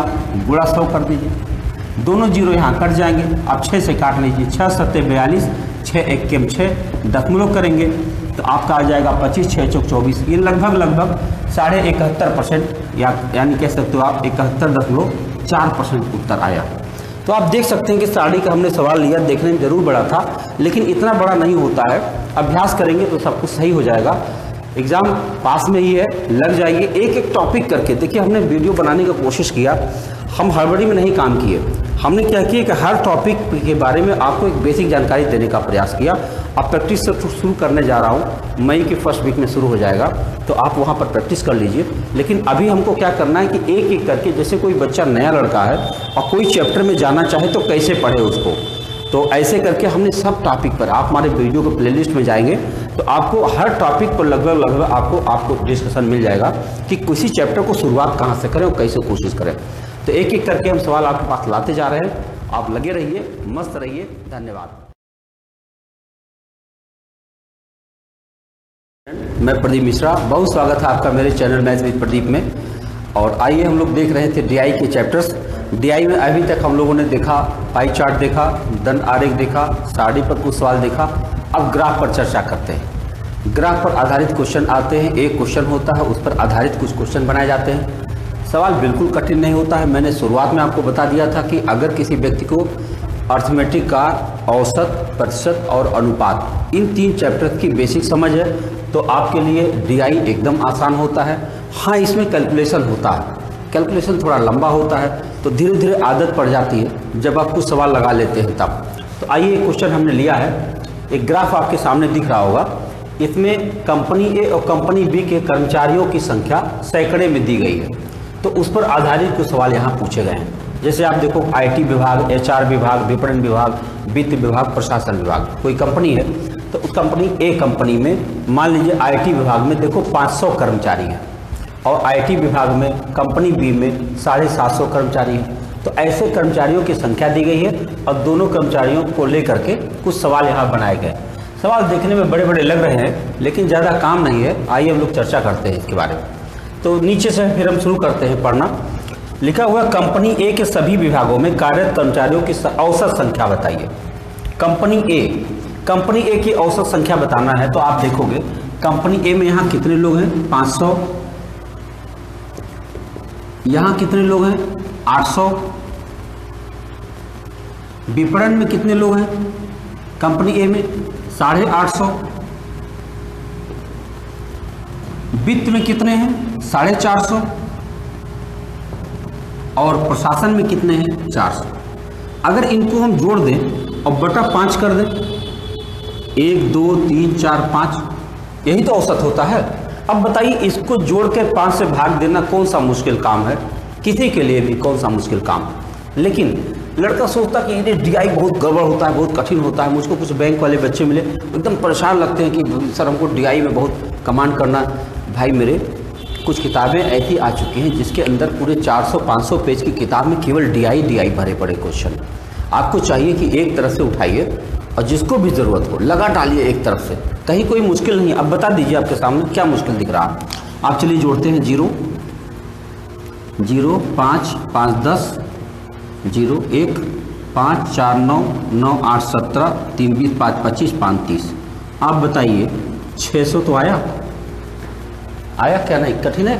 बिल्कुल कठिन नहीं है। लेकिन देखना ये होगा कि हमें एक तरफ से सब कुछ करना है, इसलिए हम सारे प्रश्नों पर चर्चा करते चले जा रहे हैं। आगे वाले सवाल पर बात करें। देखिए कितने आसानी से उत्तर आ गया, आपका उत्तर आ गया। अगला बात करें तो लिखा हुआ है, कंपनी बी के आईटी विभाग के कर्मचारियों में 20% वृद्धि कर दिया जाए तो कंपनी बी के आईटी विभाग में तथा कंपनी ए के प्रशासन विभाग के कर्मचारियों के अंतर बताओ। चलो पहले कंपनी बी के आईटी विभाग में देखें कितना लोग हैं। कंपनी बी के आईटी विभाग में देखो 750 लोग हैं। अब कह रहे हैं इसमें 20% की वृद्धि कर दिया जाए। बताओ, 750 संख्या दी गई हो और उसमें 20% वृद्धि कैसे किया जाता है? 120/100, 120/100 कर दीजिए तो आप देखोगे ये दोनों जीरो कट गया, 12 25 60 6, 1284 6 90, 900 हो गए भाई। उसके बाद क्या करा, कंपनी ए के प्रशासन विभाग में, कंपनी ए का प्रशासन विभाग कहाँ है, ये रहा 400। बताइए, अब जरा सोचिए आप, क्वेश्चन फिर से देखिए, कंपनी बी के आईटी विभाग में कर्मचारियों की संख्या में 20% वृद्धि कर दिया जाए। देखो वृद्धि कर दिया जाए तो 900 हो गया, तो कंपनी बी के आईटी विभाग तथा कंपनी ए के प्रशासन विभाग के कर्मचारियों की संख्या में अंतर बताइए। ये 900 है, ये 400 है, अंतर बताइए। 500 आया, बस यही आंसर होगा। देख सकते हैं आपकी देखते में लगता है कि नहीं ग्राफ है, कठिन होगा, कहीं कुछ नहीं है, बस आप कोशिश करें और तुरंत हो जाएगा। चलिए आगे बढ़ते हैं। आगे बढ़ते हैं एक एक क्वेश्चन करते हुए। अगला क्वेश्चन है, कंपनी ए के एचआर विभाग में कार्यरत कर्मचारियों की संख्या। जरा बताओ, कंपनी ए के एचआर विभाग कहाँ है? ये रहा 800। कंपनी ए का एचआर विभाग आया 800, मैंने लिख दिया। बी के वित्त विभाग में, बी का वित्त विभाग कहाँ है भाई? ये रहा वित्त विभाग, यहाँ बी मतलब क्रॉस, ये रहा 350, लिख दिया। की संख्या का कितने परसेंट, मतलब बताओ 800 जो है वो 350 का कितने परसेंट। और देखा जाए 800 जो है 350 का कितने परसेंट है। फिर से ध्यान दीजिएगा, कंपनी ए के एचआर विभाग में कार्यरत कर्मचारियों की संख्या 800, बी के वित्त विभाग में कार्यरत कर्मचारियों की संख्या का कितने परसेंट है, तो बटे 350 गुणा 100 कर देंगे। आप इसको छोटा काट सकते हैं, 5 सत्ते 35 और ये हो जाएगा 16, ये हो गया 1600 बटा 7, और इसको काट देंगे तो 7 दूनी 14, 2 बचेगा 20, तो 7 दूनी 14, 6 बचेगा 60, 7 8 56, 4 बचेगा 4 बटे 7, 228 सही 4 बटा 7%। तो ये आपका उत्तर बन गया। कहीं से कोई मुश्किल नहीं है, मैंने आपको बोला था औसत, प्रतिशत और अनुपात, इन 3 विषयों पर आप पहले अपनी पकड़ बना दीजिए, तो इस तरह के सारे सवाल करना आपके लिए एकदम आसान बात हो जाएगी। अगले प्रश्न पर बात करें तो दोनों कंपनियों के प्रशासन विभाग में कुल मिलाकर कर्मचारियों की संख्या। चलो देखा जाए, प्रशासन विभाग में दोनों कंपनियों में कितने लोग थे। इसमें देखो 400 लोग हैं और इसमें 200 लोग हैं। जी हाँ, जोड़ लेता हूँ, 400 प्लस 200 यानी 600। दोनों कंपनियों के प्रशासन विभाग में कुल मिलाकर कर्मचारियों की संख्या ये हो चुका है। दोनों कंपनियों के वित्त विभागों में कुल मिलाकर, वित्त विभाग में दोनों कंपनियों के कितने लोग हैं भाई? यहाँ 350 है, यहाँ 450 है, इनको भी जोड़ लेता हूँ। यहाँ 350 है, यहाँ 450 है, इनको भी जोड़ लिया। इनमें क्या अनुपात है भाई? अनुपात लगा दो बस। सोच लीजिए, कोई का सवाल हुआ ये? 400 200 600 हुआ, और ये देखें तो कितना हो गया? 800 हुआ। बताइए, अगर इसको हम काट दें 2 से तो 3:4 मिल गया। ये आपका उत्तर आ गया। तो आप देख सकते हैं, खाली दिखने में बड़ा लगता है लेकिन सवाल बहुत मज़ेदार होता है। आइए देखते हैं आखिरी सवाल की तरफ। बस एंजॉय कीजिए मैथमेटिक्स के साथ, शुरू कर दीजिए। जो लोगों ने अभी तक शुरू नहीं किया है पढ़ना, कृपया समय आ गया है, तैयार हो जाइए। देखिए अगला सवाल है, कंपनी बी के विपणन विभाग में कर्मचारियों की संख्या। कंपनी बी का विपणन विभाग कहाँ है भाई? ये रहा विपणन विभाग, यहाँ ये 700 की संख्या। कंपनी के कुल कर्मचारियों की संख्या का कितने परसेंट? कंपनी के कुल मतलब कंपनी बी में देखो कितने लोग हैं, कंपनी बी के सारे लोग जोड़ने पड़ेंगे। चलो जोड़ लिया जाए। पहला है 750, दूसरा है 500, तीसरा है आपका 700, अगला है आपका 350 और आखिरी है 200। ये है कुल कर्मचारी कंपनी बी के। जोड़ लिए जाएंगे 0 5 5 10 1 3 3 6 6 7 13 13 5 18 18 7 25।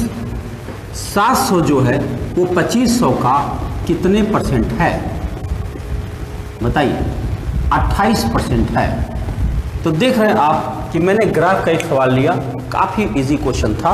मैं कोशिश करूंगा कुछ और बड़ा क्वेश्चन मिल जाए, तो आप लेकिन लगाते रहिए, मज़ा करिए, एंजॉय करिए। धन्यवाद।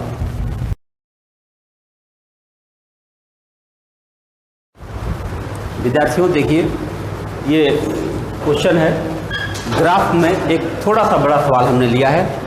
इस थोड़े से बड़े क्वेश्चन में आप देखेंगे तो 3 कंपनियों के बारे में बात किया गया।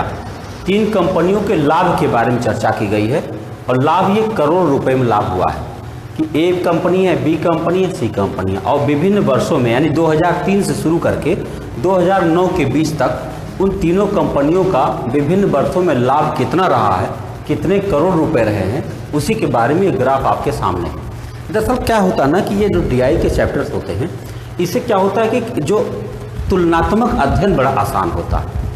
ऐसे आप देखेंगे कि तो कंपनी ये है, कंपनी ये है, कंपनी है, तो उन कंपनियों का क्या ग्रोथ चल रहा है, क्या सिस्टम चल रहा है, यानी इकोनॉमी को बेहतर तरीके से दर्शाने के लिए ये एक बहुत बढ़िया तरीका होता है ग्राफ वाला। और ग्राफ वाला तरीका में ये क्या है कि कोई भी आदमी ये जान कर के जान सकता है पता कर सकता कि जैसे 2003 में सबसे ज़्यादा लाभ किसका था, तो भाई सी का था, दिखाई पड़ रहा है। यानी इसको कहने की ज़रूरत नहीं है सबसे कम लाभ कितना था, ए का था। यानी जो आदमी कम पढ़ा लिखा भी हो तो ग्राफ पढ़ करके ये देख सकता है कि क्या सिचुएशन चल रही है। हाँ, उसके अंदर कुछ डिटेल क्वेश्चन होते हैं जिसमें कुछ कैलकुलेशन होते हैं जो मैं अभी करवा दे रहा हूँ आपको। आइए एक एक करके सवाल देख लेते हैं। क्वेश्चन पर हम बात करें तो लास्ट क्वेश्चन से फिर शुरू करता हूँ। लिखा है 2004 में कंपनी ए द्वारा अर्जित लाभ तथा 2009 में कंपनी सी द्वारा अर्जित लाभ में अंतर बताइए। कुछ कितना सिंपल क्वेश्चन है, बताइए। 2004 में कंपनी ए ने कितना लाभ किया भाई? 2004 में कंपनी ए ने 300 करोड़ का लाभ किया। देखिए 2004 में कंपनी ए द्वारा 300 करोड़ का लाभ हुआ। मैं लिख दे रहा हूँ 300 करोड़ में है आंकड़े, ध्यान रखिएगा। फिर चलिए 2009 में कंपनी सी ने कितना किया था? 2009 में कंपनी सी, ए रहा ये रहा, कंपनी सी का मतलब होता है ब्लैंक स्क्वायर है ये आएगा 400 करोड़। बताइए, ये है 400 करोड़ और ये है 300 करोड़। अगर हम घटा दें तो क्या 100 करोड़ हमारा उत्तर बन गया कि नहीं बन गया? इसमें क्या मुश्किल था, देख लीजिए। फिर से सवाल देख लीजिए। 2004 में कंपनी ए द्वारा अर्जित लाभ, 2000 में कंपनी ए द्वारा अर्जित लाभ 300 करोड़। 2009 में कंपनी सी द्वारा अर्जित लाभ, 2009 में कंपनी सी द्वारा अर्जित लाभ 400 करोड़। दोनों में क्या अंतर था भाई? 100 करोड़ का अंतर था। बस हो गया, एक क्वेश्चन आपको मिल गया। बता तो रहा हूँ कि अगर 5 क्वेश्चन पूछे जाते हैं तो 3 से 4 क्वेश्चन में कुछ भी नहीं होता। 1-2 क्वेश्चन में कुछ कैलकुलेशन होता है जिसमें औसत वगैरह पूछ लिया जाता है। तो एक तरह से ये बहुत लाभदायक चैप्टर हुआ। इसमें सीधे सीधे नंबर आपके हाथ में मिल जाता बिना कुछ किए हुए। अगले प्रश्न पर बात करें तो 2006 से 2007 तक कंपनी ए द्वारा अर्जित लाभ में कितने % वृद्धि हुई? भाई 2007 में देखा जाए कि कंपनी ए की बात कर रहा है। 2007 में कंपनी ए को हुआ था लाभ 375 करोड़। देखिए 375 करोड़ का लाभ हुआ था। आप चलिए 2007 में देख लीजिए। 2006 की बात कर रहा था। 2006 में कंपनी ए द्वारा अर्जित लाभ हुआ है 275 करोड़ और 2007 में कंपनी ए ने किया है 375 करोड़। तो कितना % वृद्धि हुई? मतलब 100 करोड़ की वृद्धि हुई है तो वृद्धि खाली बताना है तो 100 बटा 275 गुणा 100। यानी मैंने क्या किया, कितना वृद्धि हुआ 2006 में कितना था और गुणा 100। इसी को काट दीजिए जो उत्तर बन जाए। 25 चौके 100, 25 से के 25 और फिर 25 से के, यानी 400 बटा 11। जो भी कट के आ जाए 11 तिया 33, 7 11 छक्के 66 और 4 बटा 11। यानी ये आपका % आ गया कि इतने % वृद्धि 2006 से 2007 में हो गई। कुछ करने की जरूरत नहीं। कितना वृद्धि हुई बटे पहले कितना थी गुणा 100, काट दीजिए। मैंने शुरुआत में ही बताया था औसत % अनुपात। अगर ये 3 चीज़ें आपको पहले से मालूम है तो ये सवाल आपके लिए बहुत आसान होगा। अगले प्रश्न पर बात करें, किस वर्ष तीनों कंपनियों द्वारा अर्जित लाभ सर्वाधिक था? इसके लिए बिल्कुल कुछ नहीं लगाना पड़ेगा। आप अगर ध्यान से देखें तो आपको दिखाई पड़ रहा 2009 में ये लोग मैक्सिमम परफॉर्मेंस था इनका। 2009 में सबसे मैक्सिमम परफॉर्मेंस था। सीधे सीधे उत्तर बता दिए कि 2009 में तीनों कंपनियों द्वारा अर्जित लाभ सर्वाधिक था। अगर आप इसे लगाना चाहते हैं तो इन तीनों को जोड़ लीजिए तो 2003 का मिल जाएगा, इन तीनों को जोड़ लीजिए तो 2004 का मिल जाएगा, इन तीनों को जोड़ लीजिए 2005 का मिल जाएगा। ऐसे सबको जोड़कर देख लेंगे तो सबसे मैक्सिमम किसका आएगा वही हमारा उत्तर है, जो कि दिखाई पड़ रहा है कि 2009 में सबका ज़्यादा। तो यानी आपको इसमें बिना कुछ लगाए केवल देख करके बता सकते हैं कि किसका सबसे ज़्यादा लाभ हुआ किस वर्ष में। तो आप देख सकते हैं कि डिजाइन देखने में जितना जटिल लग रही है लेकिन काम देख लो बहुत आसान हो गया। अगले सवाल पर बात करें तो लिखा है किस वर्ष कंपनियां बी तथा ए द्वारा अर्जित लाभ में न्यूनतम अंतर है? जी हाँ, न्यूनतम अंतर पूछा गया है कंपनी ए और बी में। जरा बताओ ए और बी मतलब क्रॉस और सॉलिड डॉट। देखा जाए कि इनके बीच कितना अंतर। देखिए यहाँ अंतर है 100 करोड़ का, यहाँ 100 करोड़ का अंतर, यहाँ ज़्यादा हो गया है। यहाँ देखिए यहाँ भी बहुत ज़्यादा अंतर है। ये देखिए सबसे कम अंतर यही है। यहाँ देखिए आप तो 25 करोड़ का अंतर यहाँ दिखाई पड़ रहा है। देखो ये 350 है, ये 375, दोनों के बीच में सिर्फ 25 करोड़ का अंतर है। यानी हम कह सकते हैं 2007 में, सन 2007 में देखा जाए तो सबसे न्यूनतम अंतर आपको दिखाई पड़ रहा है। तो आप देख सकते हैं कि कहीं कहीं तो कुछ क्वेश्चन खाली देख करके बताया जा सकता है विदाउट एनी कैलकुलेशन। तो ये है आपका सवाल। आखिरी सवाल हम शुरू करते हैं लास्ट में। लिखा है 2008 में तीनों कंपनियों द्वारा अर्जित औसत लाभ क्या है? 2008 में जाइए तो तीनों कंपनियों को ध्यान से देखिए, 350, 400, 450। आप बताइए 350, 400 और 450, अगर हम इन तीनों को जोड़कर बटा 3 कर दे तो हमारा उत्तर आ जाएगा। लेकिन अगर आपने हमारा औसत वीडियो देखा होगा, नहीं देखा है तो देख लीजिए। औसत में हमने बताया था कि अगर संख्याएं समांतर श्रेणी में हो तो उनका औसत नहीं निकालना होता है, ठीक बीच वाली संख्या उत्तर हो जाती है। देखो 350, 400, 450, 50 के अंतर पर ये सारी संख्याएं दिख रही हैं, तो इनका औसत हमें नहीं निकालना पड़ेगा, हमारा आंसर आ जाएगा 4। तो विद्यार्थियों, देखा आपने कि डीआई पर हमने चर्चा किया, तरह तरह के सवाल लिखे। आपको चाहिए कि इन सभी सवालों को आप ध्यान से लगाएं और कहीं भी समस्या आए तो हमसे सीधे कांटेक्ट करें, मैसेज बॉक्स में लिखें और जुड़े रहें। आप लग जाइए काम पर, हम सारे सवाल करवा देंगे। हम जल्दी ही अपना प्रैक्टिस बैच शुरू करने जा रहे हैं, जिसमें हम ऑनलाइन आएंगे शाम के समय में, तो हम आपकी पूरी तैयारी करा देंगे, प्रैक्टिस एक्सरसाइज करा देंगे। अभी तो हम केवल चर्चा कर रहे हैं, हर टॉपिक वाइज हम चर्चा कर रहे हैं, लेकिन आगे चल करके हम प्रैक्टिस करवा देंगे, जिससे आने वाले एग्जाम आपके बेहतर होंगे। धन्यवाद।